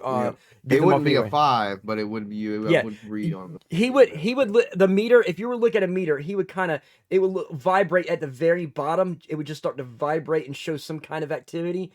Once you get it close to where his chip is at, you move it away, and that activity goes away. So, when if we're ever doing paranormal investigation, Hellfire cannot hold the EMF. He can hold the digital voice recorder, but he can't hold the EMF. That'll be my job. Yep. When you're famous, you can sell your nose Cheetos on eBay. Hey, I should start bagging them up and selling them. No, I'm gonna try it. I'm gonna try it. These three here. God. So Gamer nose Cheetos. I'm gonna go back and save this as a clip. I'm gonna save the clip where I have the Cheetos in my nose and put that as a video on eBay so that people can see the video of me with the Cheeto up my nose and give them these Cheetos in a Ziploc baggie and see if somebody is stupid enough to pay $100 for nose Cheetos. Cheetos. I don't know, but Flaming Hot Cheeto nose. Mr. Hellhands is such a pro at fappinating that the EMF would be off the charts as the auras of his professional hands. You're going to have creepers. Hey, if somebody wants to buy my Cheetos for $100, hell, go ahead. Go ahead, creep all you fucking want. I mean, the gamer sold water. Exactly. I don't know if anybody would buy them, but hey, let's find out. We can find out. I will try to sell them on eBay and see if somebody will buy them. We'll attempt to see if somebody will buy them for $100. But getting back, as I was saying, with the lewd acts and stuff like that. Now, you can't say a stripper is possessed because they're just doing lewd acts. A porn star is doing lewd acts. Now, if the porn star starts talking in tongue and avoiding crucifix, they are either anti-religious or possessed. Okay, but had somebody who would normally not do these acts, say, give me somebody who would not normally be like that. Hellfire. Somebody that you. Okay, me. Well, no, because we can't. I remember I used to be a web stripper, so that doesn't work. Oh yeah, fair enough. Cheer me on there, the Viking of Stream Holla. Welcome. You can use Blastbit. I don't see Blastbit being a cam boy. Okay, Blastbit, Metal Drummer. We're going to use you. You are my object right now, Blastbit. So Blastbit is somebody. He's an awesome person, but I don't see him being a cam boy or a stripper or porn central. Okay. So if out of the blue you see Blastbit doing his drum stream and all of a sudden he throws his sticks and starts stripping and speaking in tongue at the same time, he's pretty much probably possessed. Okay? More than likely, Blastbit is possessed. Onyx Demon said, "Now, what if the demon is not of the Christian demonology charts? Would the crucifix work?"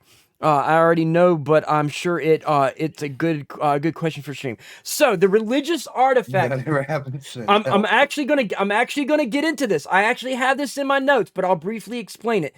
Religious artifacts. It's not the religion itself.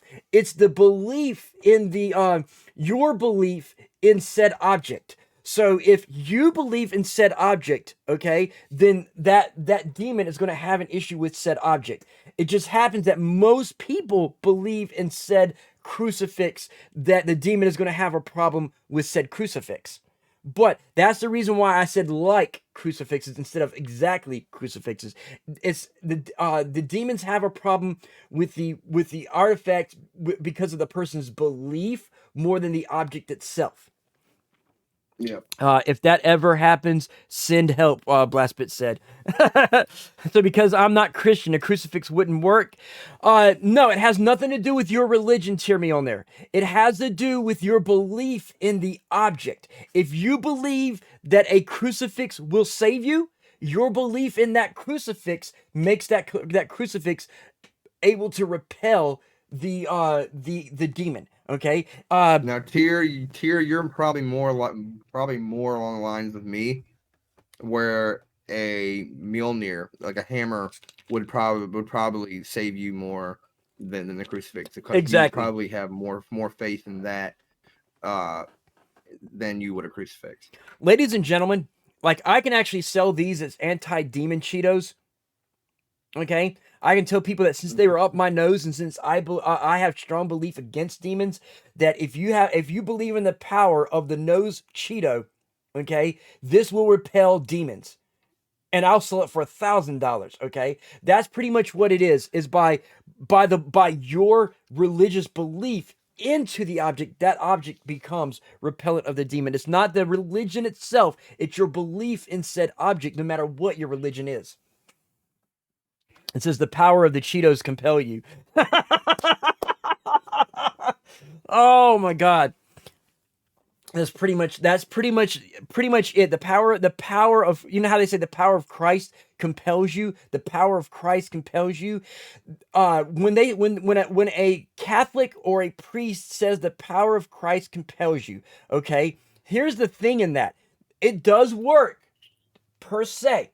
That is when religion does come into play, because Christ and the power of Christ becomes the object, okay, and that priests or the Catholic priests or the pastors' belief in the power of Christ, his belief in that power of Christ, makes the power of Christ the object, and his belief in said object makes it repellent to demons. And that's why you find a lot of when you research demonology, especially in the Catholic sense, and I know Hellfire knows this, that's the reason why they teach you to have a strong will, because if you have a weak will, the demon will possess you. You have to have a strong will and a true belief in the object you use, okay? And Catholics believe in the power of Christ, and as such, the power of Christ compels you. The power of Christ compels you. They're putting belief into the power of Christ, making it an object.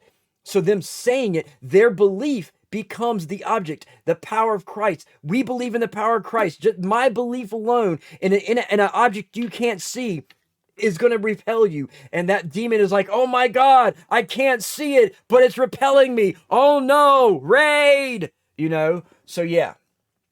I need to see someone doing that now, yelling, the power of this Cheeto compels you. The power of Cheeto compels you. So I may have to make I need to make some kind of Cheeto power religious artifact image now. Yes.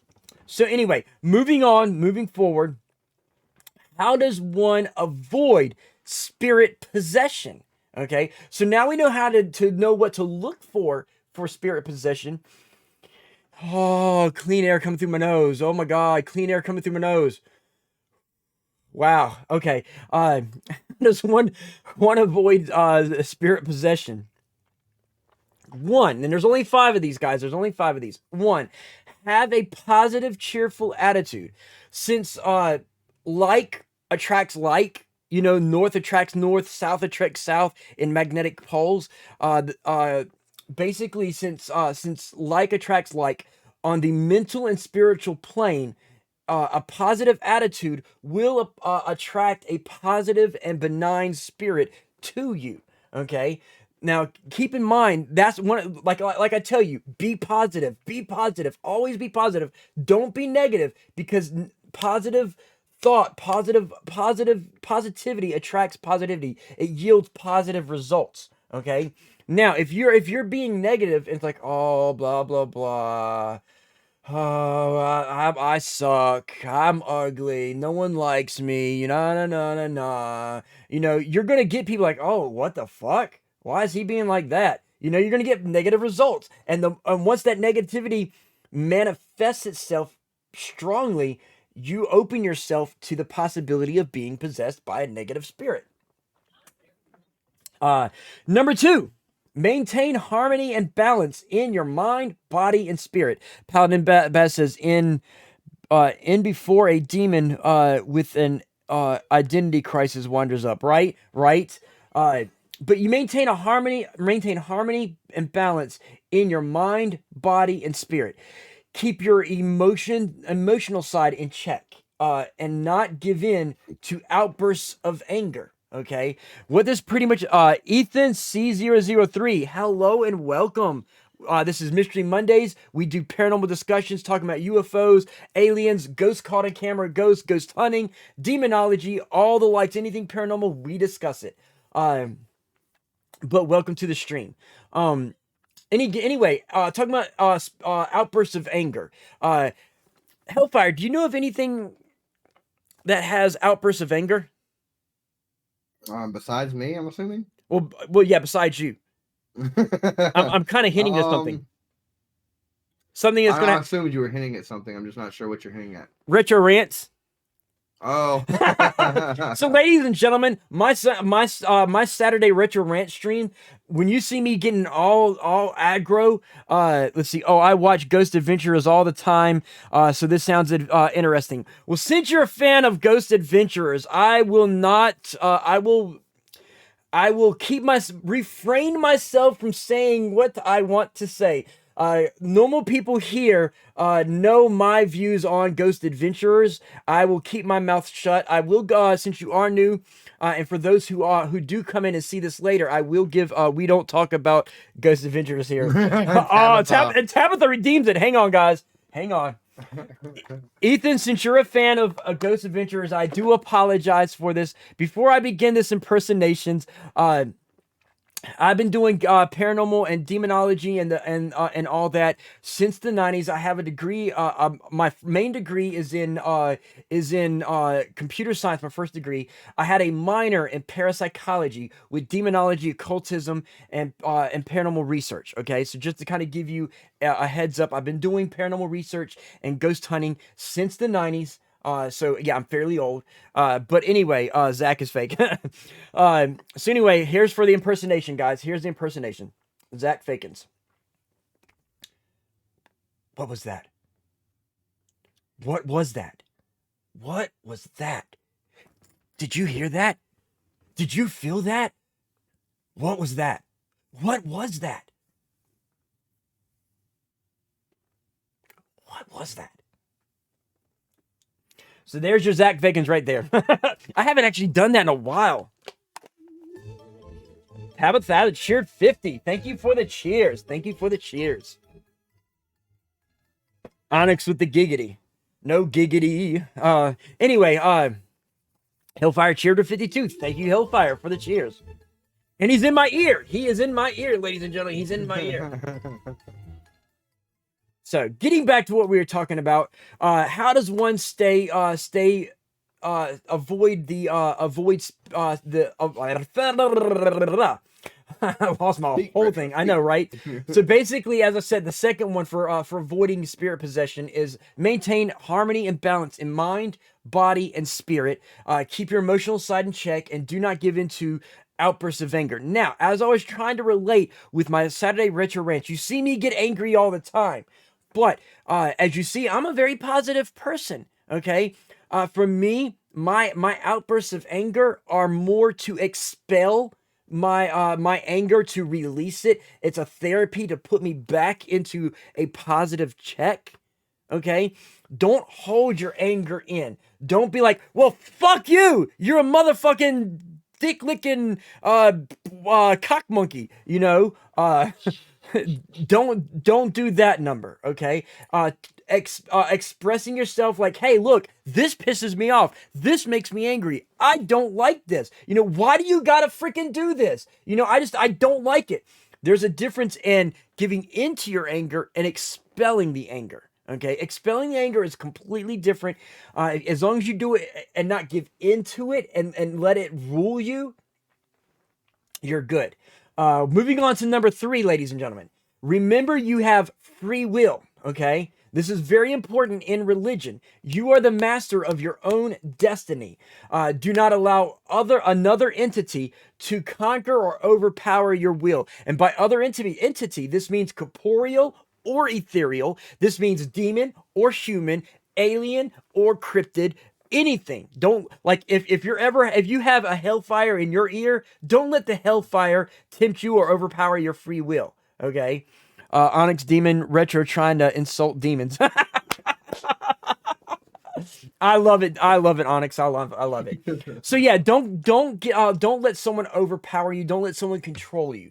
You have free will. You are the master of your own destiny, the master of your domain. Remember that even if you were to go into the religious sides of things, I'm watching you, Bigfoot. I know you're up to something. So I'm going to use Christianity just for a reference to explain something to you.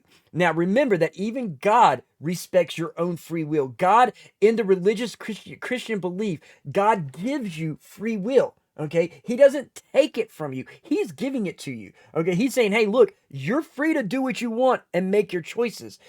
Demons are gonna be like, oh no, you got to do this. Oh, you have to do this. You want to do this. You know, they try to get you to do the things. Okay, temptation. So there's that. Anyway, as I was saying, only evil spirits try to overpower our will. Don't succumb to such attempts. Assert your will over any other entity and command it to be gone. If you're feeling being tempted to be doing something that you feel is wrong, okay, because there's a difference in doing something that is wrong and what you feel is wrong. Okay, killing in any sense of the matter is wrong. Okay, so if you find yourself being tempted to kill someone, be gone, spirit, because right there, you know you got someone tempting you to do something you're not supposed to do. Now, feeling wrong, we'll take into, imagine this is beer, okay? I'm an anti-alcoholic. I don't like to drink beer, but this beer is really tempting me. Do I want to drink this beer? That is up to your free will. It's nothing bad. You think it's bad to drink that beer. It's not actually bad. Go ahead and drink the beer. It's not, you're not being tempted by a demon to drink the beer, unless you're being tempted to drink in an overabundance of alcohol. Then that's when it becomes wrong, because once you're completely drunk, your free will is gone and your brain is gone. You can't think. Your will is gone, and then the demon can then seduce you that way. Okay. So there's that. Moving on to number 4, ladies and gentlemen, and we're almost to the end. And then it's going to be video time. Carry protective or sacred objects. This is where we talked about with Onyx Demon and Tear Me On there, and objects and religious objects. Carry protective or sacred objects. If you are religious, you may carry with you some powerful object that you believe in. It doesn't matter what that object is, as long as you are religious in whatever your religion is. Okay, and like I said, that could be the Church of the Flying Spaghetti Monster, and you're going to carry around with you a sacred meatball.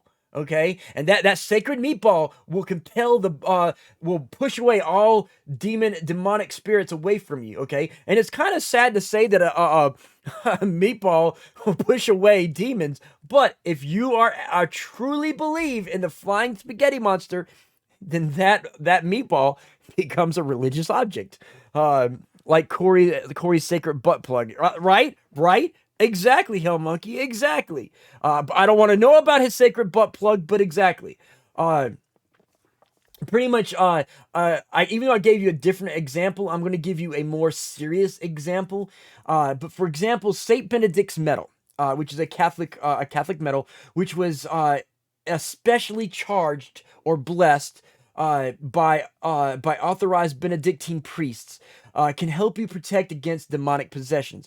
If you believe in quartz crystals or amulets, then and you have one specially blessed or charged by a competent person of your religion to protect you, again, that's going to protect you because your belief is in that object. Okay. Anything you want to add in yet, Hellfire? No, I mean that's pretty much is accurate. I just want to make sure. Yep. Last but not least is number 5. Practice discernation. Okay. Discernation, to discern, to decipher, to understand the difference of. Practice discernation. If an evil spirit is present, you can sense this. Okay, your body will react in a different way in the presence of a good spirit than it would react around a bad spirit. Learn to distinguish them. Discernment is one of the gifts of the in the Bible, at least, the Holy Spirit, according to Saint Paul. Now, for me, I'm gonna try to stay away from it being a religious thing, but discernation is still in any other religion as well. Believe it or not, Hellfire. What's one of the things that you that practice discernation in another form of way outside of Christianity? To know to be able to feel a good spirit and a bad spirit. I'm assuming you're talking about like New Age or New Age wise, yes. New Age wise. well, New Age in general, and then you've got the Wiccan. Yep. Based off feelings. Then there's Yep. auras. Certain. If you believe in crystals, some people believe that certain quartz crystals will turn almost black, like a dark purple, if they are filled with bad juju. So there's different beliefs in crystals and auras and feelings and vibes, and an easy way to say it, hey, I got a bad vibe. Well, if you got that bad vibe, something may be bad. Okay, and that could be an evil spirit, ladies and gentlemen. If you got a good vibe, then something is good about it. Because I'm sorry, no demon is going to give you a good vibe, even when they're trying to seduce you into something bad. They're going to make it, you're going to have that bad feeling like, really, should I really do this? Do I really want to go have sex with that disease-ridden hooker? I'm used to staying clean. I know she's got AIDS. Do I really want to have sex with a hooker that has AIDS? You got that bad feeling, and then next thing you know, the demon is going to make her look all beautiful. Oh, but God, she's so beautiful. She may have AIDS, but oh my God, is she beautiful? I know it's bad, but she's so beautiful. You'll ignore the bad things and only focus on the good things that you see. Okay, that's because the demon is making you see things to ignore your feelings. Tabitha said, always trust your intuition. I got bad feeling about this right now, Monkey. Exactly. So yeah, if a demon is telling you to, or if you're being attracted to a disease-ridden hooker with one arm and no legs, and you can see One arm and no legs. She's got leprosy, okay? She's got leprosy. Her body parts are falling off. But if you find this leprosy-ridden hooker attractive, you know it's a bad thing because her body's falling off. Her body parts are falling off, and she's got holes and sores and stuff like that. But you still find her attractive for some reason. You know it's a bad thing. Then you know it's wrong to do because it's a demon trying to get you to do bad things. So yeah, and of course, Monkey's like, he's like, it sounds hot. I'm trying to think of the worst case gross scenario I can think of, and what's more gross than a hooker with leprosy. Okay,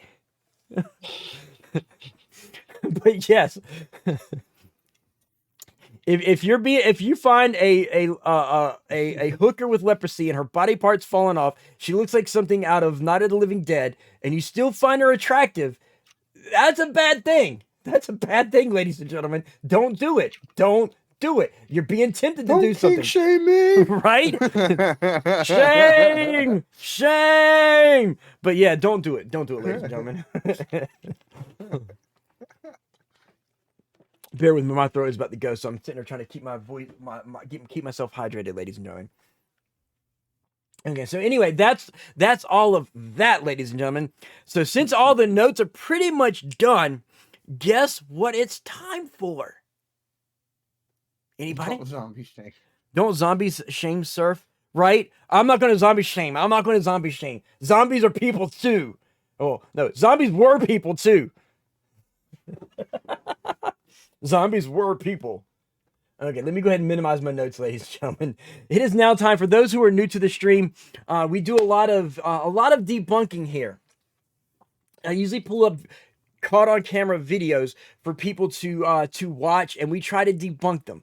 I've got 3 sets of videos. Both I got the typical Nuke's top 5 ghosts caught on camera. I've got top 10 demons caught on camera, and then the closest I could get to a UFO, ladies and gentlemen, possibly a demon. Hashtag warm bodies.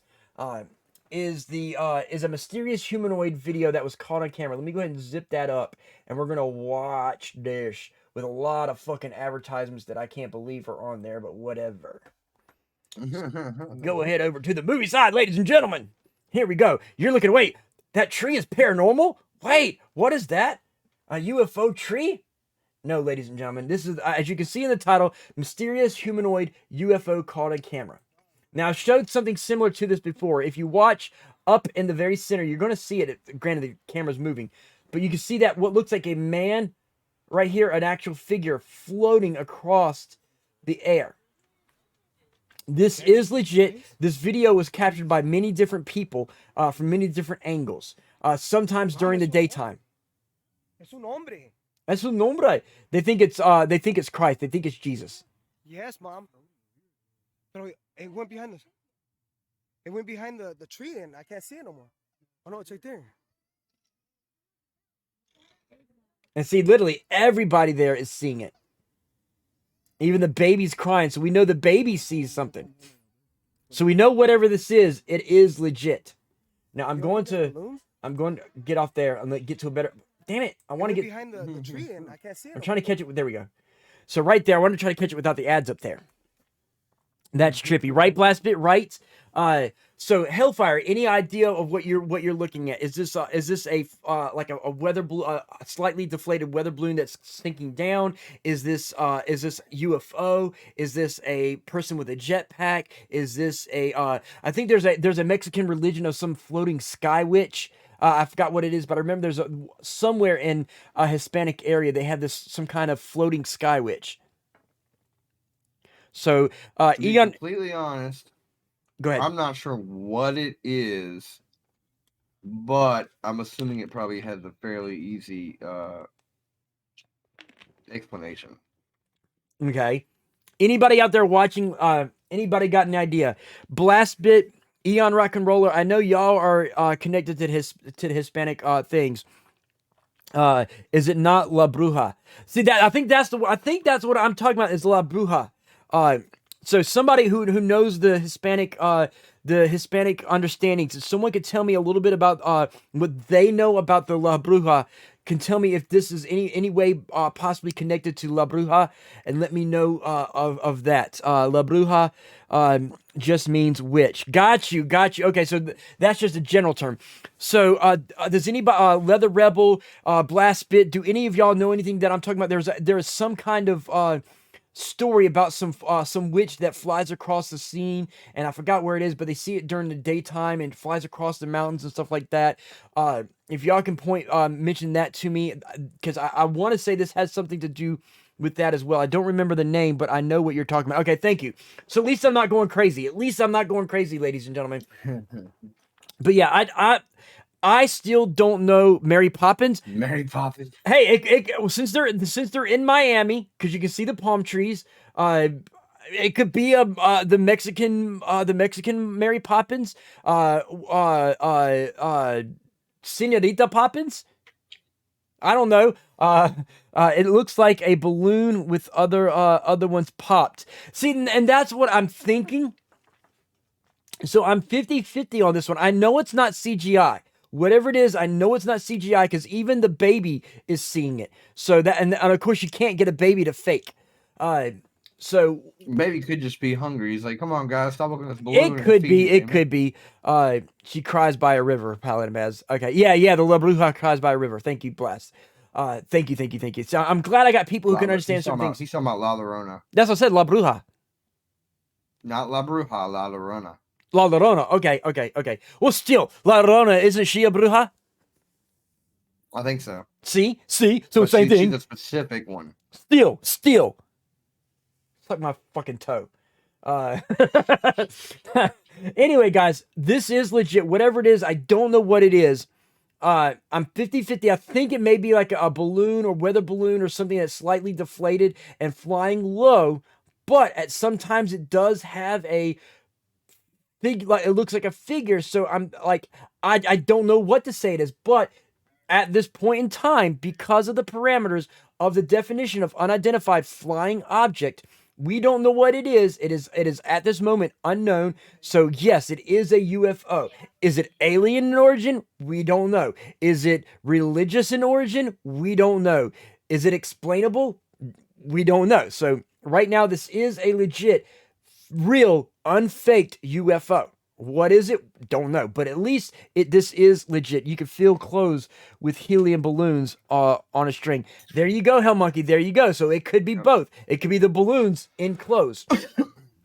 But at least we know whatever it is, it's physical, it's real, it's not CGI'd. So at least we know we have a real UFO. The reason why I call it UFO is because it's unidentified and we don't know what the fuck it is. So it's an unidentified fucked up object. Okay, that's pretty much a UFO right there, guys. So anyway, we're going to go ahead and minimize that. and cancel that one. And we're going to go into this little hot number right here. We're going to do the demons. Since we're talking about demons, I figured it'd be kind of good to do a demon thing here. So we're going to let her do her thing. Hello and welcome back to the most amazing channel on the internet. I'm your host, Rebecca Felgate, and today we're talking about the top 10 demons caught on camera. Demons on camera! What are you doing there? Before we jump into this video, why don't you guys let me know if you believe in demons? I'm not so sure that I do. I have to say, maybe I believe in ghosts, but demons may be a stretch too far for me. That being said, there maybe is some evidence on this list. Also, I've just heard they're doing a reboot of Buffy the Vampire Slayer. Now, I don't have a lot of information right now, but I'm very excited about that, and I'm looking forward to the new demon potential. So do let me know if you believe in demons in the comments section down below. Also, while you're down there, why don't you leave a thumbs up, share this video with a friend, and click on that notification bell so you're always alerted when we have a new most amazing video. Also, if you guys want to connect with me on social media, the link to my Instagram is in the description box. If you like the creepy stuff you're seeing here on Most Amazing... Real quick, does she have leprosy? I don't think she does because I don't see sore spots, Hell Monkey. But if you find her attractive and you want to connect with her, she does give you her her Instagram so that you can actually connect with her. So, hey, connect with her and find out if she has leprosy. Okay, moving on. Amazing top 10, then you should definitely check out the Weird Darkness podcast at weirddarkness.com. Coming in at number 10, we have a demon watching a baby. Hi there, demon. What are you doing watching this baby? You're a creep. An Imgur user posted this picture of a baby ultrasound. Okay, real quick, guys. Now, I've already watched through this one because I wanted to make sure it was good for me to show you guys. So here you have the baby. Okay, no, it's not a peanut. But right here is what they're talking about. They're talking about this looks like a demon. Some are saying that it looks like an Indonesian god. So it does look like an Indonesian god to me. It does have similarities of a demon. Hellfire, what do you think this is? Before I get to explain what this actually is. I think it's just the thing is ultrasound. I don't know. I don't think it's a demon. I'm trying to think of a way to describe it, but I think it's just a glitch in the ultrasound and the way they're looking at it. Yeah. Okay, let me see what other people think. It looks like Photoshop to me. Okay, so Tabitha and Paladin Baz and Hellfire are right on the money. Ladies and gentlemen, what you're looking at is pareidolia, aka coincidence, aka Hellfire's. It's a glitch in the ultrasound, because the ultrasound only comes in certain colors, and you got muscles and tendons, and certain muscles have pits and crevices, and certain angles. Basically, you're getting pattern recognition, aka pareidolia, where it looks, or as Hell Monkey would say, matrixing. You're getting the body's muscles being made that basically has a pattern in it that looks like something else. It's not really a demon. It is pretty much just looks like something. Okay, so it is not a demon. It just happens to look like a demon. The eye will probably be, she probably has some kind of ulcer or something, and that's probably why the eye looks like that. And it caused some waves on the internet. They posted the image with the caption, "A friend's ultrasound. When you see it, ... The image got 931 upvotes and was seen nearly 12,000 times. Can you guys see it? That's right. Look in on the right. Maybe we can get a little bit of zoom here. Hello to you, womb demon. Womb demon. 2 words I didn't think I was going to say today. This womb demon looks pretty. Real quick, womb demon, ladies and gentlemen. If you think about it, wouldn't if some of us are hellspawn of our parents, wouldn't that make us former womb demons? Just a thought. Pretty breast delicious, so we can only assume it's a lady. Hell Monkey with the leprosy. What she wants with this baby, we don't know. That's it. That's it. That lady. This is what happens when you have sex with a hooker with leprosy. Wrote, "I'm seeing a friendly mermaid. Everyone else is seeing a demon. We're all weird." That's very, very true. We are crazy. What do you guys see? Demon, mermaid, Hindu goddess? Let me know. We have another one from social media at number 9. We have the Wisconsin trail camera demon. This image was posted on Reddit in December 2012 and got 1.1 thousand upvotes. The picture is allegedly a... Okay, we're going to pause it before she talks about it.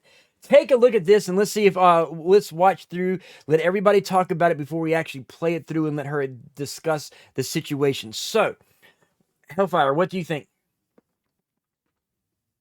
Talking about just from the picture here. Yes, just from the picture. It looks to me like some homeless guy with like torn up hoodie walking through a field or a yard or something. Okay. It's Paladin not, Bats. what are they saying it is? I'm demon? gonna play that through. They're claiming it's a demon. But Hellfire said someone got drunk and went for a walk. Now see the tattered things on the where it looks like it's tattered. Okay, so up here near where the hoodie is, it looks like somebody with long hair, and their long hair is coming out of the hoodie here. Okay. The tatteredness looks like it's their hands and fingers, and because the basically it should go into explaining that it was recorded from a trail camera. Looks like they have a coat thrown over their shoulders. Possibly, for me, what I'm looking at it is knowing that it's a trail camera. It should go into explaining this. That since it's a trail camera, it's the 15 frames per second issue that the person is moving so fast, certain areas are blurry. Looks like slow exposure. Not sure what exactly. With the 15 frames per second and the person moving faster than the camera, certain aspects of it are blurry, giving it that tattered look. But yeah, I slightly agree with you, Hellfire. It's a person in a hoodie with long hair, because they're long. I don't know if y'all guys can see it, but the long hair is coming out of the hoodie at the top. Let's get this finished. Trail cam image from a trail in Wisconsin. For those of you that don't know that much about trail cameras, they're motion-censored cameras that capture footage if an animal walks by. They're usually used by wildlife enthusiasts to pick up on close images of things like bears or moose or deer. Anyway, this trail cam picked up an entirely different animal. In fact, some people are saying it's not an animal at all. They're saying it's a demon. It definitely looks like a ghost, and I don't know, it's somewhat tormented. I don't fancy hanging out with this ghoul. It needs to stay far. So a lot of people are saying it looks like a demon, that's a tormented demon versus a ghost. Tabitha said at least it's ethereal, so the fake is a little more well done. Yeah, it's a little bit more. If it is fake, it's really well done. Meaning that the person knew that it's a 15 frame per second camera, and if they wear certain clothes and walk at a certain speed, that the pose would come out a little blurry and give it that ethereal look. So yes, Tabitha agreed. Away from my campsite. Demon or witch at number 8, you decide. We have some police dash cam footage here. Now this video comes from the Azusa Police Department of Canyon City. Police officer Malik is driving down a nondescript Californian road at 3 a.m. when they come across a woman who has started a fire. There's no real explanation as to what is going on here. The woman stood in the middle of a fire circle and we can't see her face, which leaves you to believe she's either a witch or a demon. Basically, she's some combination of pure evil. Even if she isn't a demon, I bet she's some. So we're gonna go back to this real quick. She's either a witch. Okay. So it's not a demon. Hellfire? Words? Thoughts? Hellfire. Sorry, I had my mic muted. He was not a demon. I don't even know. Play it again. Because there was something I saw, but I'm not entirely sure. Cam footage here. Now this video comes from the Azusa Police Department of Canyon City. Police officer Malik is driving down a nondescript Californian road at 3 a.m. when they come across a woman who has started a fire. There's no real explanation as to what is going on here. The woman stood in the middle of a fire circle and we can't see her face, which... Because here's this. Here she's standing with her arms folded, her head looking down into the flames. Leaves you to believe she's either a witch or... And then she raises her arms out and up, and she's got what looks like possible flames in her mouth. I can't explain what the flames in her mouth is, but she could have something sticking out of her mouth that's holding the flame or whatnot. But yeah, now what did you see, or what did you think you saw?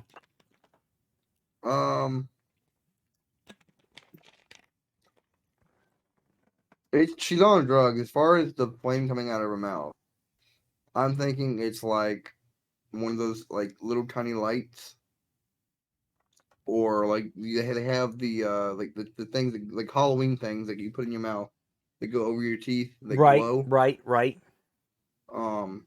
Cause see, I'm Leather thinking Rebels. Somebody went to a rave, got absolutely wasted, wandered out into the middle of nowhere with her rave teeth still on, and it lit a fire and stood in it because Right. she wasted. There's that, and then Leather Rebels with you on something to some degree. She was like, looks like a light reflection that happens to be on her mouth, or a tongue ring reflection. So Tongue she may ring reflection, right. So yep. she's got, because the flames are reflecting onto the tongue ring in her mouth, and with the camera stuff is going really bright. So for me, I don't think it's a witch. I don't think it's a demon. What I think it is somebody who thinks that they're hey, RetroActive, what's up, John Blitz? I think it is possibly it's someone who is on drugs and thinks that they're a witch. Yeah. Because they're wearing panties and a tank top. Okay. Or they're just on drugs and they absolutely lost their mind. They don't know what's going on. Oh, it's not the cursor. There's the cursor. Look, the cursor's moving around. You can see that's not the cursor. It is not the cursor. And then Onyx Demon is like, she's hot. Well, hey, Onyx Demon, you know, pass it off to Hell Monkey. He may want. He's looking for the a hooker with leprosy. This is kind of close. She don't have leprosy, but you know. Or a demon. Basically, she's some combination of pure evil. Even if she I mean, isn't she a keeps demon, standing in that fire, I she could be bet missing she's some limbs. summoning one. Right? Coming in at number 7, we have El Chupacabra. Is it a wild dog? Is it a chupacabra? Now, ladies and gentlemen, here we go. I've mentioned that we'll do some talks about the chupacabra. Here goes a little bit about the chupacabra. Chupacabra is a legendary creature in folklore, a blood-sucking animal vampire that we're gonna call a demon for the purpose of this video. The legend of El Chupacabra is most popular in Puerto Rico. It also has spread to northern Mexico and the southern states of the United States, especially Texas. This demon was caught on police dash cam, and the officer involved in the incident was totally vexed. The footage was taken in 2008 and has caused a debate ever since. Now, the video description reads, a police dashboard camera catches what some people might think is proof of the legendary Chupacabra. Is it proof that he lives and roams in the fields of the Lone Star State? I don't know. Now, this animal was... So let me go back to that. Caused a debate ever since. Now, the video Trying to catch the face. Hang on. Let me do it slow real quick, guys. Let me do this slow. Bear with me for a second here. I'm trying to catch the face. The footage was taken in 2008 and has caused a debate ever since. Now, the video... Okay, there we go. I wanted to pause that. Let me put it back to the regular speed now. There we go. So I wanted to catch it so you guys can see its face as well. That's a jackal, El Chupacabra. She's a witch. I can't even say that. Whatever that is, Eon Rock and Roller. I can't even say that. It's a werewolf. There's a bit further on. I've seen this video. Yes, I know. I've seen it too. Do a zoom in as well. I wish I could. I'm gonna see if I can do a zoom in. Hang on. Yeah, it's not letting me zoom in on it. It's not letting me zoom in on it. No matter what I do, it stays at the same thing. Paladin Baz. I'll find a way to be able to zoom in on it. No, the vid does a zoom in. I got you. See, this video may not show the zoom in later. They may only show a portion of it. If I had the actual video, I could do that. So here's the thing. Maybe it's a dingo or something. Texas gets all kinds of random wild animals because people can own whatever they want. Mexican hairless dog. Got you. So I googled what Eon was talking about. That's the actual name for the Mexican hairless dog, which that actually resembles. Right. So here's the thing, and Eon and you are somewhat correct, and yet somewhat not. Here's what it is. For those who don't know, there was a sci-fi show. It was either Sci-Fi or MTV or Discovery Channel. I can't remember where it was. That had these. I've talked about it before. This former FBI agent, a Hollywood movie effects specialist, and a bunch of different operatives from different area came together to create this one show where they bust hoaxes and sci-fi and ghosts and stuff like that. They actually went into doing this exact video themselves. They were able to figure out what this is. Could be a mutt of mutt of one though. Yeah, it could be. It could be. But here is what they found out. Found out that it is. Okay. Look at the ears, look at the nose and face of the video and the way that it trots. I'm going to go back and play it, but watch how it trots, okay? What it is they were able to figure it out, and I was shocked how they did it with digital re-enhancements and things like this, but they found it to be, or what they claimed was a pony with mange.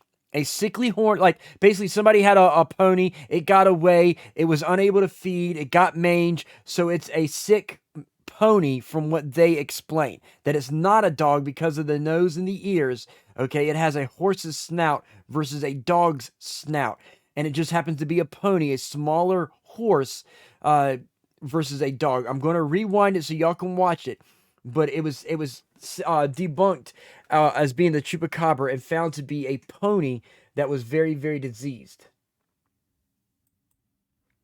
Here we go.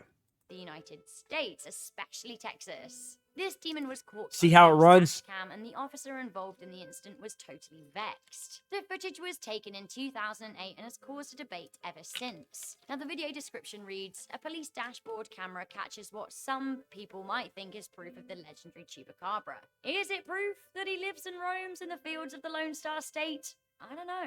Now, this animal was seen running down a dirt path along... Oh, sorry.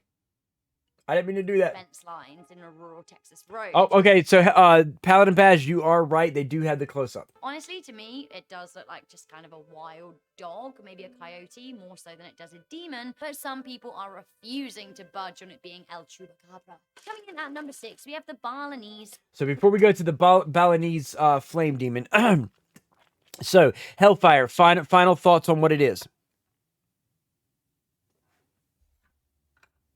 Hellfire, you got your mic muted. Anybody in the chat, what are y'all's final thoughts? There is no right or wrong answer. Is it a pony? We don't know. That's what the TV show that I watched said it was. Is that what it is? We don't know. That's just what they said it was. So with that said, it's a jackal. Had to step away. BRB, no problem. So Onyx Demon, final word is jackal. Anybody else? Anyone want to put a final thought as to what they think it is? Before we move on to the next video. Gonna wait to see. The ears look like dog.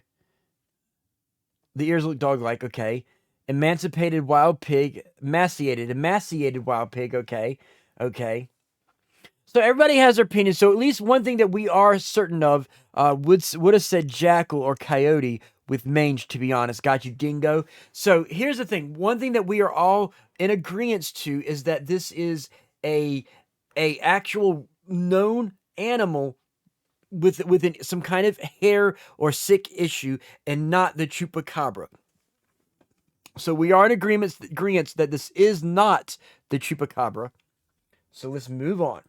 Flame demon. In 2016, Bali experienced some very dry weather that led to a number of fires. Following a fire at Padang Beach and at the Pasar Badang Market, the oldest market in Bali, another devastating fire hit Canggu. An image of the local 5 surf school in Batu Bolong was shared on social media. While luckily nobody was hurt in the fire, some eagle-eyed social media users saw something very unsettling in the flames. One of the commenters pointed out that the shape of the flame... Okay, so this right here, guys, this one is super duper easy to explain. And Paladin Baz was jumping right in on the out the gate. He Paladin Baz like Spartan kicked that gate open. Yes, ladies and gentlemen, this is as Tabitha Sabbatha would say, it's a coincidence. It's a sun flare. Yes, Hell Monkey, it's a sun flare that, out of coincidence, like Tab says, is creating pareidolia, like Paladin Baz says, to resemble what most people would recognize as a demon. Is it a demon? No, it's not. It just happens to be a flame flare that, through pattern recognition, aka pareidolia, that looks like a demon and happens to be coincidence that it got caught like that. So yeah, right out the gate, that one is debunkable right out the gate. Oh, I see the face of God in my French toast. Flames looked like Ugu Ugu, a demon statue that are used for festivals in Naopi. In Balinese culture, these statues represent spiritual pollutants emitted from the activities of human beings. And these statues... Hang on. Onyx, let's see. Paladin Best says, to be honest, I had it pegged as pareidolia before I even saw the pic. See, I hate the sightings of the chupacabra. Typically, it's a sick fucking dog that needs help, and it's terrified instead of calling for help. You take pictures of it. Just Google chupacabra. Right? Right. Oh, no, trust me. I know. I'm in agreement with you, Demon. I understand people back in the day seeing some hungry dog eating an animal, and they're like, oh, chupacabra, it's drinking its blood. It's a hungry fucking dog, and it's eating a dead animal. Hello, you know? So people misunderstand it. Now we have a better understanding. But now people are like, oh my God, it's a chupa. Yeah, exactly, John Blitz, sus. So you got people like, oh my God, it's a chupacabra. Let me take some pictures of it. No, it's a sick dog that either needs to be put the fuck down or needs some medical attention. People feed dogs raw meat. So exactly, Leather Rebel, exactly. Let's move on. Are used in a parade and then burnt at the end as a process of purification. There is a really strange and sad irony in the face of a demon that represents human malice appearing in a fire, especially when these demon effigies are usually burned to rid body of evil. Coming in at number 5, we have a genie. This picture is from an Islamic website. And Onyx Demon, here you go. Genies and jinns. You had asked for genies and jinn. Here we go. That documents supernatural occurrences and discusses early Arabian and Islamic mythology. This is reportedly a jinn, a ghost or a genie, that lives in the Hira cave. Before we go on and explain stuff, Hell Monkey dropped in with the jinn too. So Hell Monkey, they're claiming that this is a jinn. Now, before we get into the explanations, I'd rather have gin and juice. Jeff is Lone Wolf, what's up? What is up, buddy? So, anybody want to take a stab? Is this real? Is this somebody made something out of paper mache and rubber and hoist it up and take a picture of it? Oh, good, Jeff. Better late than never. Better late than never. It's modeled. Okay, so we got, looks like a gremlin. Right, exactly. Someone made that. Exactly. This is made. It is not real. I don't see if it'd be different if it was a video and it was moving. But yeah, I think somebody combined a genie's face with a gremlin body and put the two together. I was hoping Onyx Demon would have a looks like stone, right? I was hoping Onyx Demon would have some kind of comment on this, but yeah. So here we go. Cave. The creature was only seen after the photo was developed. Now, according to some sources, some Islamic news publications went wild for the picture, saying bad luck befell the photographer. Some even said that he dropped dead. In Islamic faith, magic is prohibited and considered an evil perversion of Allah. What is this genie demon doing in a cave? We just don't know. Is this a dementor? So let's go back. Some even said that he dropped dead. In Islamic in the Hira cave. The creature was only seen on... So there we go. Good, pause it, because otherwise it's going to move to the next one. Try and debunk it. Okay, so Onyx Demon brought up a mummified monkey. Now, with that said, that brings a whole new aspect to things. It possibly could be a taxidermy monkey that had its fur removed and was airbrushed with certain colors and stuff. So now that Onyx Demon mentions I didn't even think about that, Onyx Demon. Thank you for that. So with that said, it does have the attributes of a taxidermied monkey. Baz says, what's it doing in a cave, waiting for the diamond in the rough, and we'll do a snazzy music, right? Possibly, Baz, possibly. Only seen after developed my ass, right? If it's only seen after developed, then why has he got his hand actually directing to it? You know, he's pointing it the fuck out. You know, it's clearly fake. It definitely is fake. It's 100% fake. But my question is it paper mache? Is it carved stone? Is it foam latex? Is it taxidermied monkey? That's where my PJs went retroactive. So it's latex in my opinion. Yeah, it's either latex or it's a taxidermied monkey. I can't tell which, but it's one of the two. It definitely is fake from a real object on the leg. Look at the sheen from the light on the leg. Got you. Yeah, you're right. It's possibly now has a friend like me playing it in his head.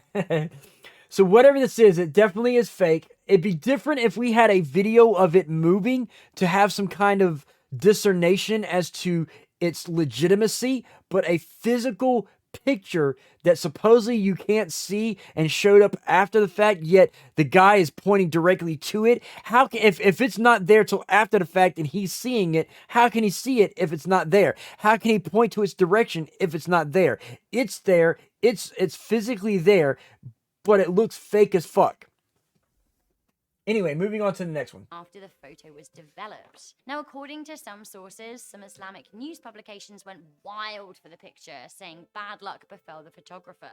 Some even said that he dropped dead. In Islamic faith, magic is prohibited and considered an evil perversion of Allah. What is this genie demon doing in a cave? We just don't know. Is this a Dementor at number 4? You let me know. I love Harry Potter so much. I even have my own Harry Potter YouTube channel. I'm a Slytherin for those wondering. And whilst I'm... So, for all the Harry Potter fans out there, we even got you covered. Tabitha, I know that you're a Harry Potter fan, so we got you covered. Maybe a darker witch, I'm still not on board. Hold on. My issue with a mummified monkey is that before rigor mortis sets in, you go limp. He would not be hanging. Right, and that's the reason why I thought about that's the reason why I thought about the taxidermied monkey, is because of the fact that with the taxidermy monkey, it's a metal armature with this monkey skin, or basically the monkey's skeletal remains are posed, and the muscles are taken out and replaced. With a Dementor. Would we call a Dementor a demons? Oh, I've seen this one here. Okay, guys, here we go. Anybody want to take a stab at this one here? Anybody want to take a stab at this? If you look up in the clouds right here, people want to claim that this is a Dementor right here. So we're gonna finish playing it through, but people want to claim this. I've already seen this multiple times from multiple websites. So I already know a lot about this one here. Let's see, it looks like a plane. It doesn't look like a plane to me because you got what looks like a head, shoulders, and a flappy tail.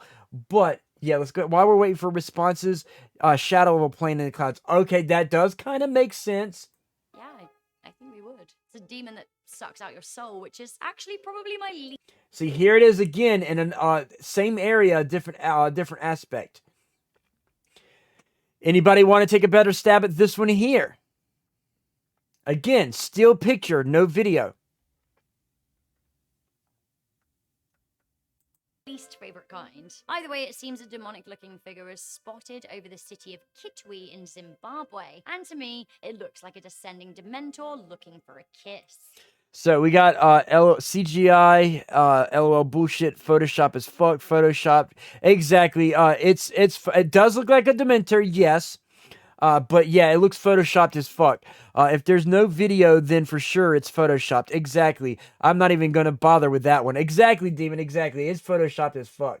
The mysterious cloud formation looked to be about 100 meters long and loomed over a shopping center in the city for around 30 minutes. Eyewitnesses said some started worshipping the mist, thinking it was a manifestation of God, while others ran away. I think I would crack out my Patronus and hope for the best. Can you guess what mine is? Let me know in the comments section down below. Coming into number 3, we have the Phoenix New Year Nightmare. On New Year's Day of 2017, Facebook user Richard Christiansen... Turn the volume up a notch. Yes, I can.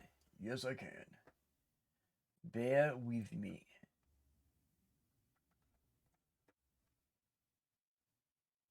Then spotted a demon lurking in his Arizona hood. He shared the pictures to the social media site with the caption, "What the hell do you see in this picture for reals? Anybody?" The image quickly... So, for those of you who are who are regulars of my stream, we've already did this one here. We already know this one. Exactly, Demon. We did this one. Ladies and gentlemen who are new to the stream, Darth Maul, ladies and gentlemen, for those who are new to the stream, okay, what you can't see is the location that this is filmed at. or photographed at. It's in Arizona, and we already know that that certain areas of Arizona do have palm trees, ladies and gentlemen.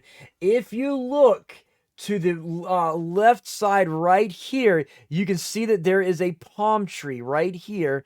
And then right here, what it is, as you can see, there's one palm tree, two palm trees. It's two palm trees together, taken at a certain way in the mist of the fog that's around, and it just happens to be pareidolia, pattern recognition, that it looks like a demon pose. This right here, what looks like the head, is actually another leaf flowing out another way and going out the other direction, and it just happens to be in a right angle that it looks like a demon. Where did you get those eyes? So yeah, this is literally a photo from of palm trees, guys. It went viral, garnering over 100,000 shares. The picture appears to show a winged demon, perhaps a mothman, standing in a residential street. Some people were brandishing it. See, there's another palm tree to the right of the pic. When you look at them, both are both for long enough, you can see an unseen demon. Left of the pic, yeah. See, I've already pointed that one out. Right here is the palm trees right here that you see right there. You can't see there's another palm tree here, but yeah, these are the two palm trees. There's a palm tree here, two palm trees together forming this one here, and then that one there. Hell Monkey dropped something. Let me see what Hell Monkey popped out. Look at this pic. So this isn't the same type of tree, but pretty much like Hell Monkey's saying, it's the same basic idea. You've got what looks like certain things here. What could be like a animal head and an animal butt. So this is a chicken here, or this could simulate a wing here, and this could be the head here. Same basic principle as to what Hell Monkey is showing us here with this image is what we're looking at in the video. The only difference of this versus the other is that, as you can see here, there is a palm tree right here, and this is a palm tree here. We're seeing a palm tree and two palm trees together, giving what looks like didn't we do this before? Yes, Tabitha. Me and Onyx Demon already stated that we did this before. Yes, we did this one exactly before. We've already figured out that it was a two palm trees growing up in one spot here in Arizona. I have a friend in Arizona who I contacted earlier today. He lives actually kind of near the areas of where Florida Villainy live. And he is actually going to go to that spot and is supposed to take me a picture of that area and send me a daytime non-foggy HD photo of this exact location, because he knows where it's at. He's going to send me a picture of it, and I'll actually have it for you guys to be able to look at and see it during the daytime. Over 100,000 shares. The picture appears to show a winged demon, perhaps a mothman, standing in a residential street. Some people were brandishing it a soldier of Satan. Either way, national news publications picked up on the story and people were pretty freaked out. Some people say it's just a palm tree, others are convinced it's a demonic presence lurking in the southern states of the USA. Coming into number 2, we have 9. See, in before, there's no tree. Why the fuck is she wearing those earrings? I don't know.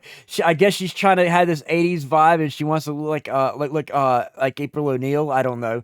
But yeah. 9/11 smoke demons. While we're led to believe that the world can change irrevocably at something so small as the flicker of butterfly wings, there are days in the history books where we can pinpoint events that change the course of humanity forever. One of those days is September the 11th, 2001, or 9/11. Oh, this day, one two here. hijacked planes flew into the I World know Trade this Center one. Twin Towers, another into the Pentagon, and another crashed into a field. Nearing 3,000 people lost their lives, and thousands, if not millions more, had the course of their future altered. The worst terror attack on US soil was undoubtedly an act of evil. Some people even say they saw the face of evil in the smoke that billowed from the devastating fires that took down the buildings in Manhattan. Now, what she's about to show us, Hell Monkey, you like anything shiny. What's that Moana song? Something shiny. Da na na na na shiny. That's Hell Monkey, everybody. That's Hell Monkey. Now, before she gets going, there's two images that spawned around the exact same time. For the 9/11 thing. I don't know if she's going to show both of them or just one of them. One of them is photoshopped. One of them is exactly what Paladin Bass says, pareidolia. So we're going to see which one she shows. Look for yourself. Did the many cameras pointing at the world? Okay, so there we go. There we go. This is the video right here. She is hot. Okay, so what they're saying is that this is supposed to be eyes and a mouth right here of a demon. Okay, this is the pareidolia one right here. This is the pareidolia one. This is not a demon's face. General Grievous. This is the pareidolia. Is not a demon's face. It does kind of simulate have face figures. So of course, since it has what looks like a face, people assume out of pareidolia, pattern recognition, matrixing, that it is a face. Sandman from Spider-Man 3. Well, since this is smoke, wouldn't that be Smoke Man? World Trade Center capture a demon. Is it the face of the devil himself? Let me know what you think. Okay, I've picked number one because actually it is so dramatic and Is this real? John Blitz, that picture you saw, the event was real. That was from 9/11, the Twin Towers being destroyed, and it was smoke billowing out of the Twin Towers before they fall. Debris Man, Blastbit says. So basically, it's smoke and fire and debris billowing out, and a person just happened to be by coincidence catch it at a certain frame where it simulates the look of a face. It is not an actual face. Terrorist Man. Or some serious waves during its day. This was a televised event. Coming in to number one, we have ABC's 2020 Exorcism. This one is so much to deal with. In April 1991, 29 million people tuned in to ABC's 2020, a controversial episode hosted by Barbara Walters that asked if demons were real. What made headlines about this episode was that it televised the smoke. Yes, the smoke was real. It was a real event that actually happened. It was real, legit smoke. But the face was just what's called pareidolia. The face in the smoke is pareidolia, which is pattern recognition. Basically, it looks like a face, so your brain is going to see a face.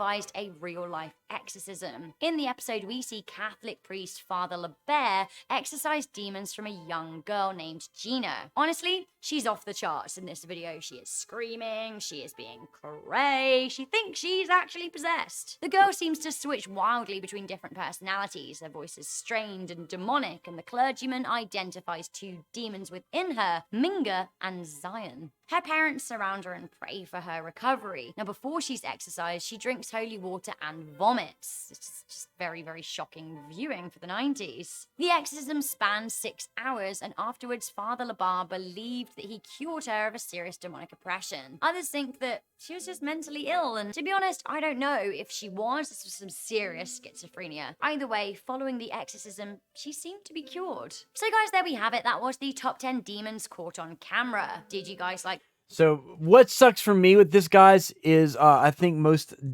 demon possessions are mentally ill people. They're either mentally ill or just want attention. It sucks that she didn't show us the whole video, so we can't debunk that one. So it just sucks. I wish they would have showed us all the videos so we could actually debunk this one, but it is what it is. So that's the end of the demons caught on camera. Let's go ahead and minimize that and close that shite out.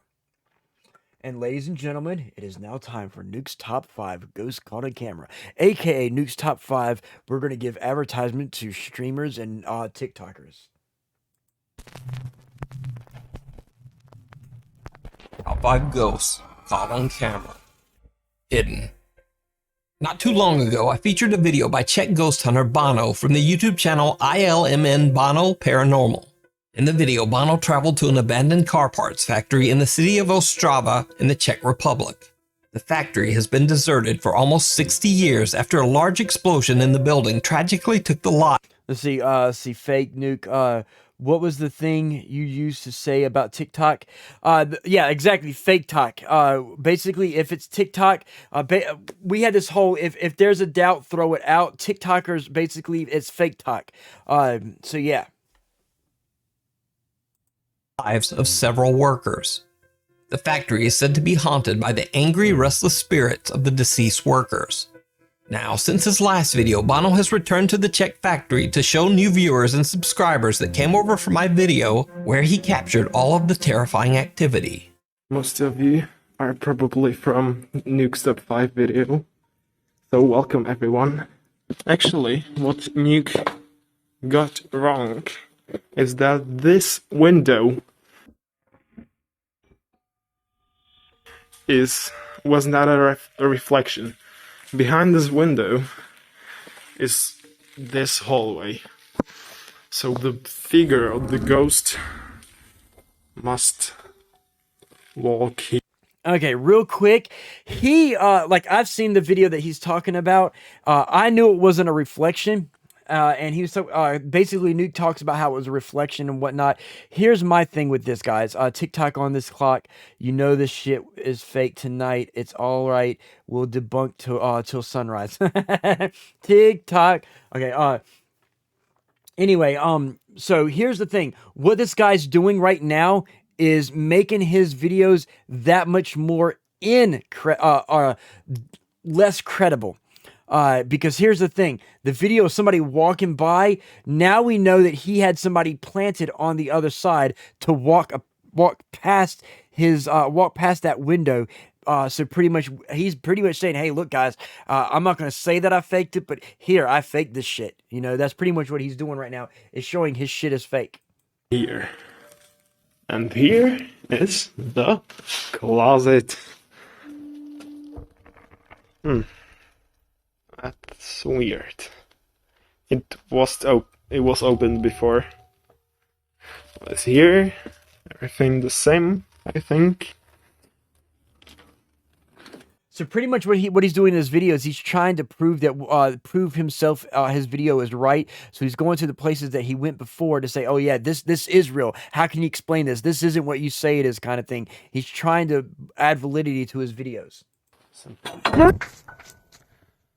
As you saw, oh my god, I got scared so much that I accidentally stopped the recording.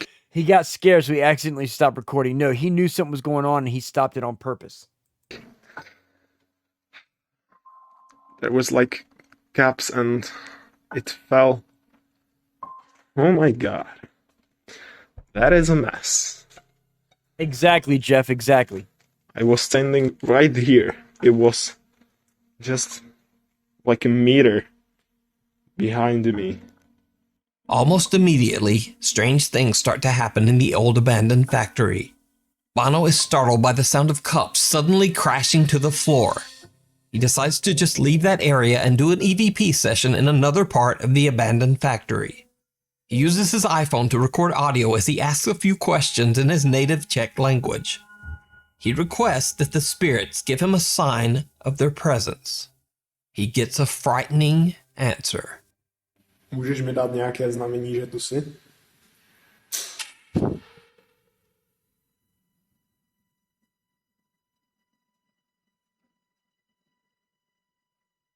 It sounds like something is thrown in Bono's direction. It sounds like something is thrown in his direction. That's because he has somebody with him, and when he asks a question, they know what he's saying. They'll instantly, right then and there, throw something out there for him. Shocked. Exactly, Paladin Bass. How shocking is that? He turns toward the sound and... Did you see it? Watch again. Můžeš mi dát nějaké znamení, že tu jsi? Right after the unexplained sound, a translucent shadow-like figure is caught on camera quickly moving past Bono. That is video editing, ladies and gentlemen. Video, Photoshop, or well, actually, Adobe Premiere or After Effects video editing, ladies and gentlemen. Oh. However, he is completely unaware of what he just captured and doesn't see anything that could explain the strange sound. And this is not the only time the explorer captures something creepy on camera without even noticing. While exploring the factory, he accidentally captures something downright chilling. Here is nothing, just door. And I hope these are not see-through, because If they would be, they would see my light. Did you see it? At the end of a long hallway, a shadow figure can be seen peeking. Okay, a shadow figure can be seen. Leather Rebel with a fart. So a shadow demon can be seen peeking from around the corner. That's his friend that threw something peeking around the corner wearing black clothes, motherfucker. Yeah, okay, whatever. Peeking out at him. He pans the camera back only seconds later, and the dark figure has disappeared. Of course the dark figure has disappeared because his friend had peeked back inside the doorway and hiding from the fucking camera. Duh. Bono has no idea, but something seems to be following him as he explores the factory. It's his friend And or the his strange girlfriend. paranormal activity. See, Hogo says Leather Rebel, that be me on every ghost hunt. In the building just seems to intensify. As you can see, I am just right here. The big hole is there, and no way, no f***ing way. A heavy cart inexplicably starts to roll across the floor on its own. Bono is more than a bit freaked out by the incident and runs upstairs. He runs from a cart. This is as scary as Teletubbies. The goody one. Tinky Winky creeps me. So yeah. Basically, we don't have any discernation of the cart. We just see it rolling a little bit. And basically, you can easily tie a string to it and have it pulled where no one can see it being pulled. After giving himself a few minutes to calm down, Bono cautiously continues his exploration. Again, he shows one of the rooms from his previous video, a room that seemed to be especially active on his last visit. Things take a terrifying turn. Here is the room with the chair.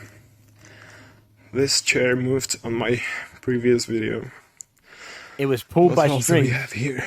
See, I mean, to be fair, the animal cuts out in the Teletubbies were apparently creepy. Hell, Monkey, that might be the scariest one, lol. Some, no! Hold on. Oh, wait a minute, guys. Wait a minute. I'm gonna try to catch it real quick. Hang on, wait. What else do we have here? Notice how the cups... Oh, string, exactly. Notice how the cups are in a perfect curved circle, as if they were lined specifically in a direct pattern. Notice that the handles of the cups are all pointing as well in a certain pattern. Okay, you can already see that there's a slight crack in the doors as it is. Okay, too obvious. Exactly, Tabitha. There's a slight crack in the door, but you're not going to agree either. Agree about what? Clearly a setup. Exactly. It's completely set up. He's using the cups as a misdirection. What's happening is there's strings. That's the reason why the door's cracked, because the string is keeping it partially cracked and it's going to pull open, because if it was fully shut, guys, if it was fully shut, the string would not be able to pull the door open, because the two doors would be pressing on the string, keeping it from being able to move. So it needs to be slightly cracked, as you see it here, right here, guys. You see how it's slightly, like it's here. You can see where it opens up down here. It's slightly cracked. This allows it to be easily opened. Now, the reason for this curved array of pictures is a basic magician's trick called misdirection. Okay, your eyes are going to look and focus on these cups when you're looking at this, so that while you're looking at this instantly, because they don't expect us to go back and play it again and go back and play it again and go back and play it again. He's lined them up, so we're expecting to our attention is going to go to the cups and not look at the doorway. Okay, he's using misdirection to keep us from looking at the doors. Now, you're going to see that there's a possibility that the door is going to open up. The downside is he's got to actually, because of the light that he's got, creates a vignette, which is the vignette is the black area. The black area is covering up the string, so misdirection or not, we're still not going to get to see the string anyway. But the cups are set up for misdirection. No! See how it instantly happens as soon as he walks in? If it was paranormal, it's too coincidental for it to happen just as he walks in, just as he starts filming. It's like everything happens when he films it, exactly when he's filming it. Nothing happens like waiting and waiting and waiting and then some. It's too timed. Exactly, Jeff is alone with it. It's too exactly timed, perfectly, exactly.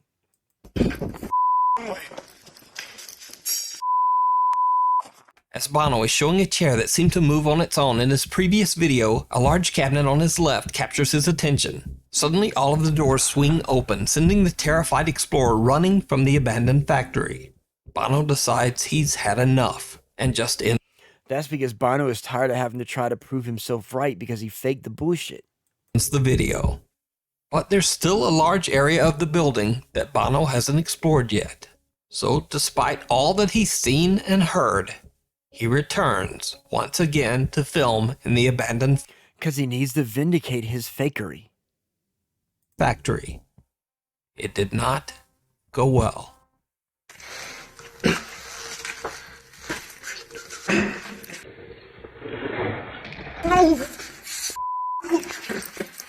Ladies and gentlemen, see, he should be tired of trying to prove his manhood. Right? Well, he proved he don't have no damn manhood. He hears the sound, it's like, oh shit, oh, I gotta run. Oh crap, I shit my pants. Oh fuck.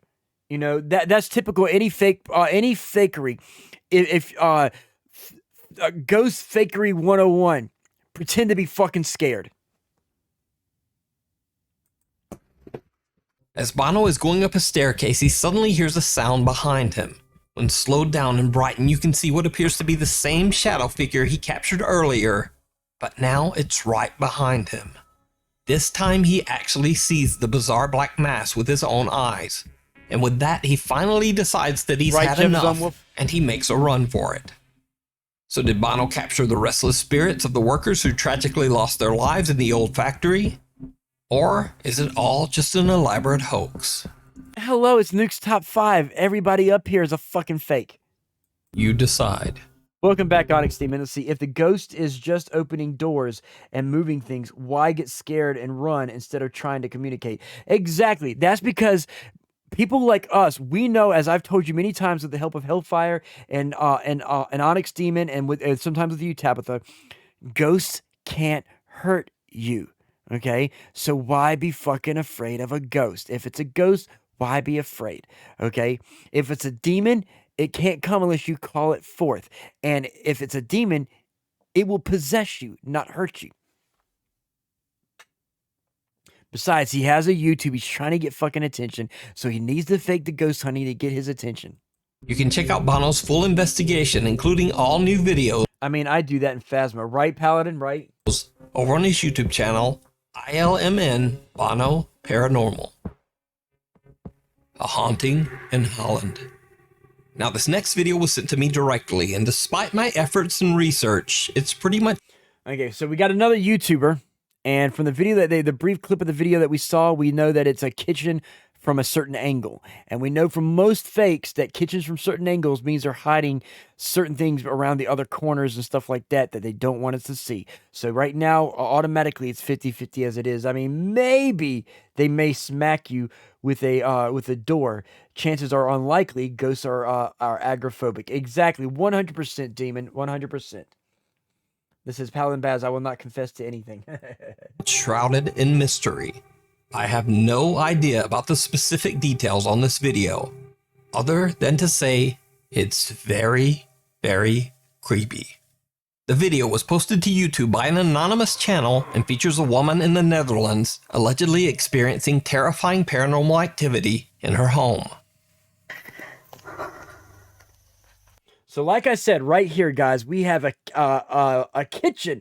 Once again, like all the past 4 or 5 kitchens we've seen, same off angle that able to hide something around the corners and stuff like that. Certain angles. Why the fuck is she filming her kitchen like this at that angle? Oh my god, I'm all in my nose.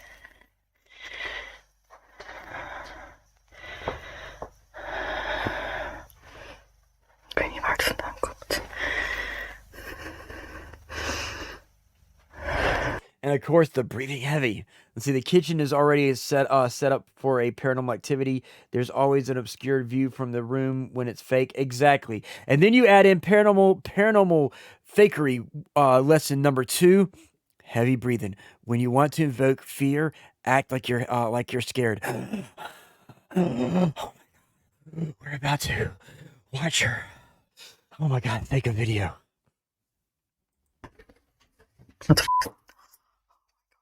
Oh, look at that. It's swinging in one direction. Guess it's pulled from a string, or somebody came in and rushed and hit it and got out of the frame real quick. Oh my God. Oh my God. It's a swinging light. Oh my God. Oh, it's a swinging light. Oh my God. Somebody's in the other room. Somebody's in the other room turning a light on.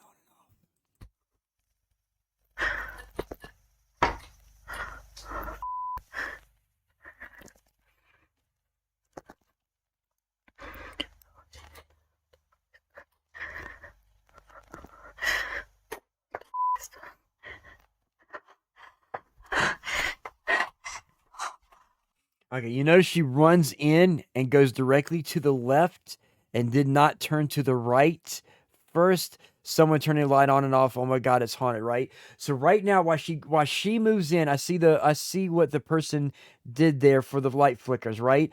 Basically, they flickered the lights. They run in. She goes directly to the left. While she moves forward to the left, the person that's flicking the lights runs behind her off camera and gets out of the room so she can sweep to the right and show that there's nobody on the right because they got out behind her while she was looking at the left.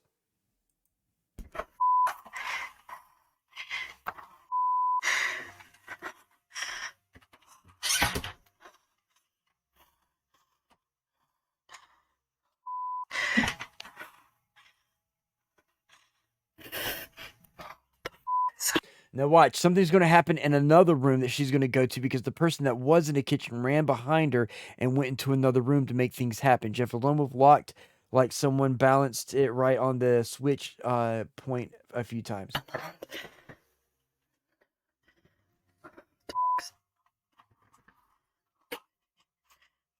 See, so the person didn't leave. The person probably hid somewhere.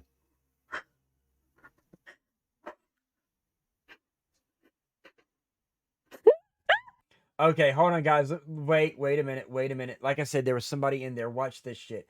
Let me put it on slow. Let me put this shit on slow. Oh, I don't want that. I want the playback speed. We're going to set it to that. Thanks to Onyx Demon for reminding me about the speed. Drawer opens. Light turns off. This is where the head pokes out.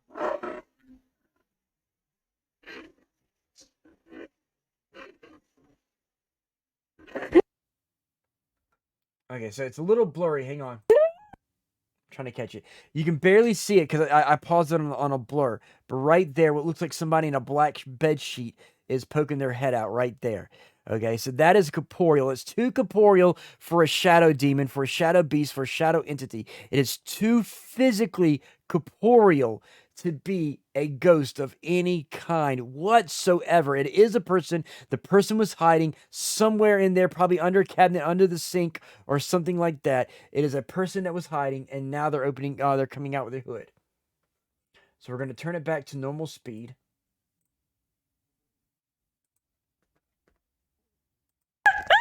The woman sounds like she's having a freaking orgasm. Is completely alone at home when she claims to hear unexplained sounds all around her. As she films, her ceiling light starts swinging back and forth, and the kitchen light flickers. When she looks inside the doorway, multiple drawers and a... So she comes in right there. Somebody could be on the right of her, and as she turns around to her right, they're behind her, and they move with her. Cabinet have somehow opened on their own. Now absolutely terrified, she turns to walk away. Oh, wait, y'all see that? Look, hold on. Watch this shit. Watch this. Let me slow this shit down. Watch this. I just caught something. When she looks inside the doorway, multiple drawers and a cabinet have somehow opened on their own. now absolutely terrified. Look right there on the right corner, right here, guys. What is that but a black fabric of some kind? What is a black fabric doing hanging from what the refrigerator, the cabinet, or whatever the fuck that is on the right? Okay. What is that black fabric doing there? It's probably hanging so that when she leaves, the person can quickly put it the fuck on. And it's an apron. It could be apron, I don't know, but I'm thinking it's the black fabric that the person puts over their head and peeks out the door with, right there. That's what I'm thinking it is for them to actually put it on and peek out. I'm calling it the fabric that the person wears for the peeking out the hood. She turns to walk away when suddenly she hears the open kitchen drawer. Now, here in a second, that black figure is going to come out right in the same area where that black fabric, which Onyx thinks is an apron, is. Slam shut, and the light goes out again. Right before the camera cuts, a strange... Right there, you see the head of a black figure, and the black darkness of it is the same depth of black as that black material. It matches the same blackness as the material. Right there, guys. Right there, caught in the fucking video. Figure can be seen looking at her from inside the doorway. Now, given the anonymous nature of this video, I don't know who the woman is, and I don't know what happened to her. So for now, this video remains a complete mystery. Is it real, or is it all just an elaborate hoax? You decide. If you see a video that you think would be perfect for the top 5, or if you have a ghost hunting channel and you caught something great, contact... I mean, if she's attractive, it could be her stalker neighbor, LOL hoax with Jeff. Yeah, it's definitely a hoax. Contact me at nukes.5@gmail.com. Unholy. An anonymous YouTube urban explorer who goes by the name Urbex Hill has a fairly new YouTube channel dedicated to exploring abandoned locations in Cleveland, Ohio. In one of his videos, he travels to a decaying 100-year-old Catholic church that was left abandoned long ago. The building that was once a site of architectural beauty now appears to be in a state of severe deterioration, with collapsed ceilings and rotting floors. YouTuber Urbex Hill is carefully making his way through the church when he accidentally captures something very unexpected on the upper floor balcony.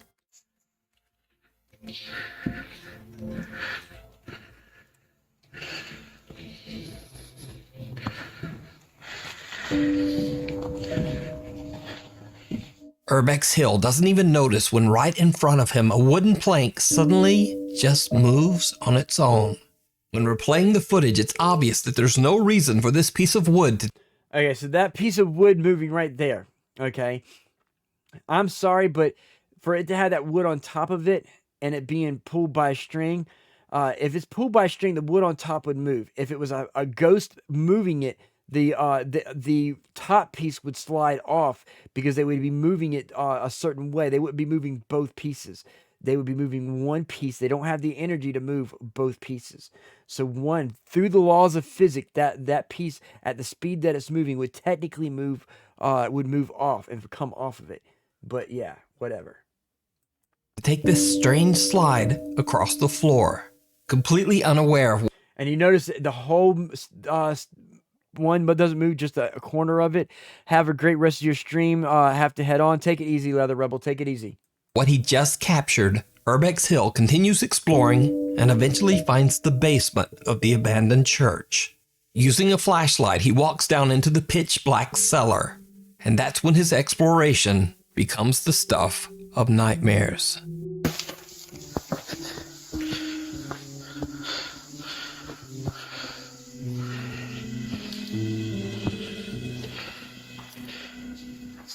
I saw it already. Did you see it? Hang on, let me go try to catch it again. Hang on.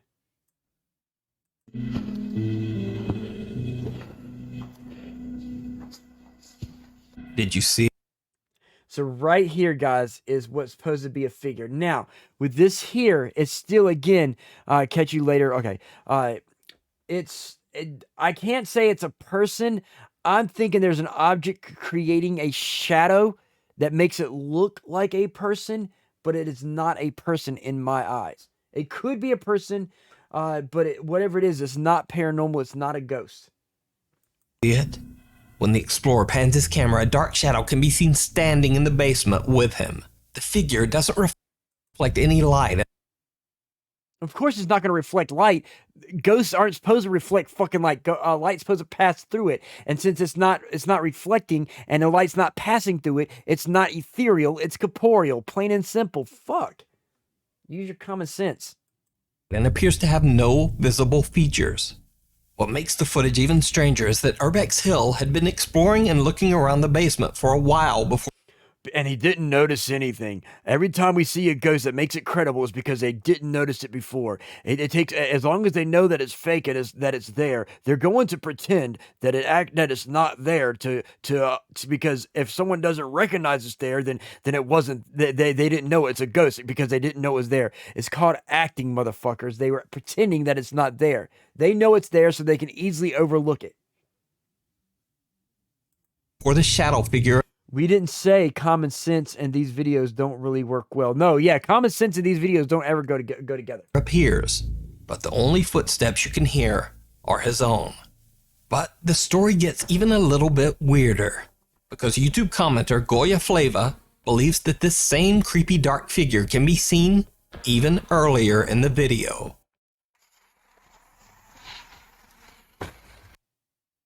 So yeah, it's a friend of his doing stuff. It's a friend of his doing stuff. Because Urban himself caught it. It's because he's like, oh well, since no one else caught my friend standing in the corner, I need to draw attention. And be like, oh yeah, I just noticed that I just caught it earlier in the video. It's because you knew it was fucking there, you dolt. This thing seems to be quietly watching Urbex Hill from a doorway as he explores the main floor of the church. Or could it simply be a very odd trick of the light? What do you think? I think it's You can see this full video and many more creepy abandoned explorations over on his YouTube channel, Urbex Hill. Okay, so that's into that there, ladies and gentlemen. Let me go ahead and switch back to the chatting screen. Y'all get to see my lovely face again. So before we end, it's almost that time. Let me see who is streaming right now, ladies and gentlemen. No, don't show me your butthole. Oh, dropping that butt. Okay, so far today, we've had a lot of good discussions into demonology. We've had a lot of the good debunking into demonology videos, as well as the ghost caught on camera as well. Somebody sent me a message. It's Hellfire. Okay, but so anyway, oh my God, Jeff is alone with right. Hold on, wait. Jeff is alone with. There's also this one.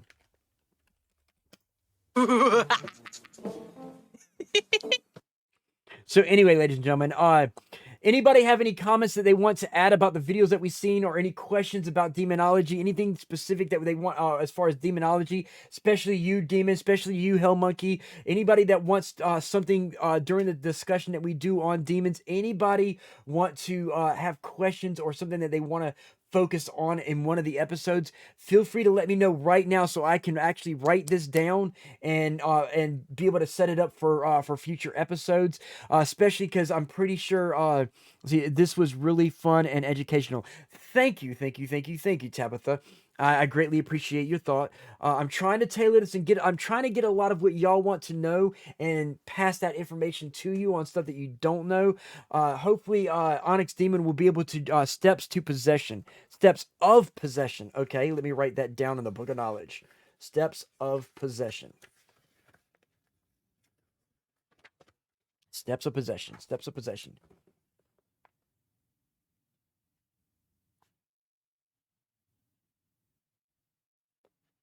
Okay, I got that written down, Hell Monkey.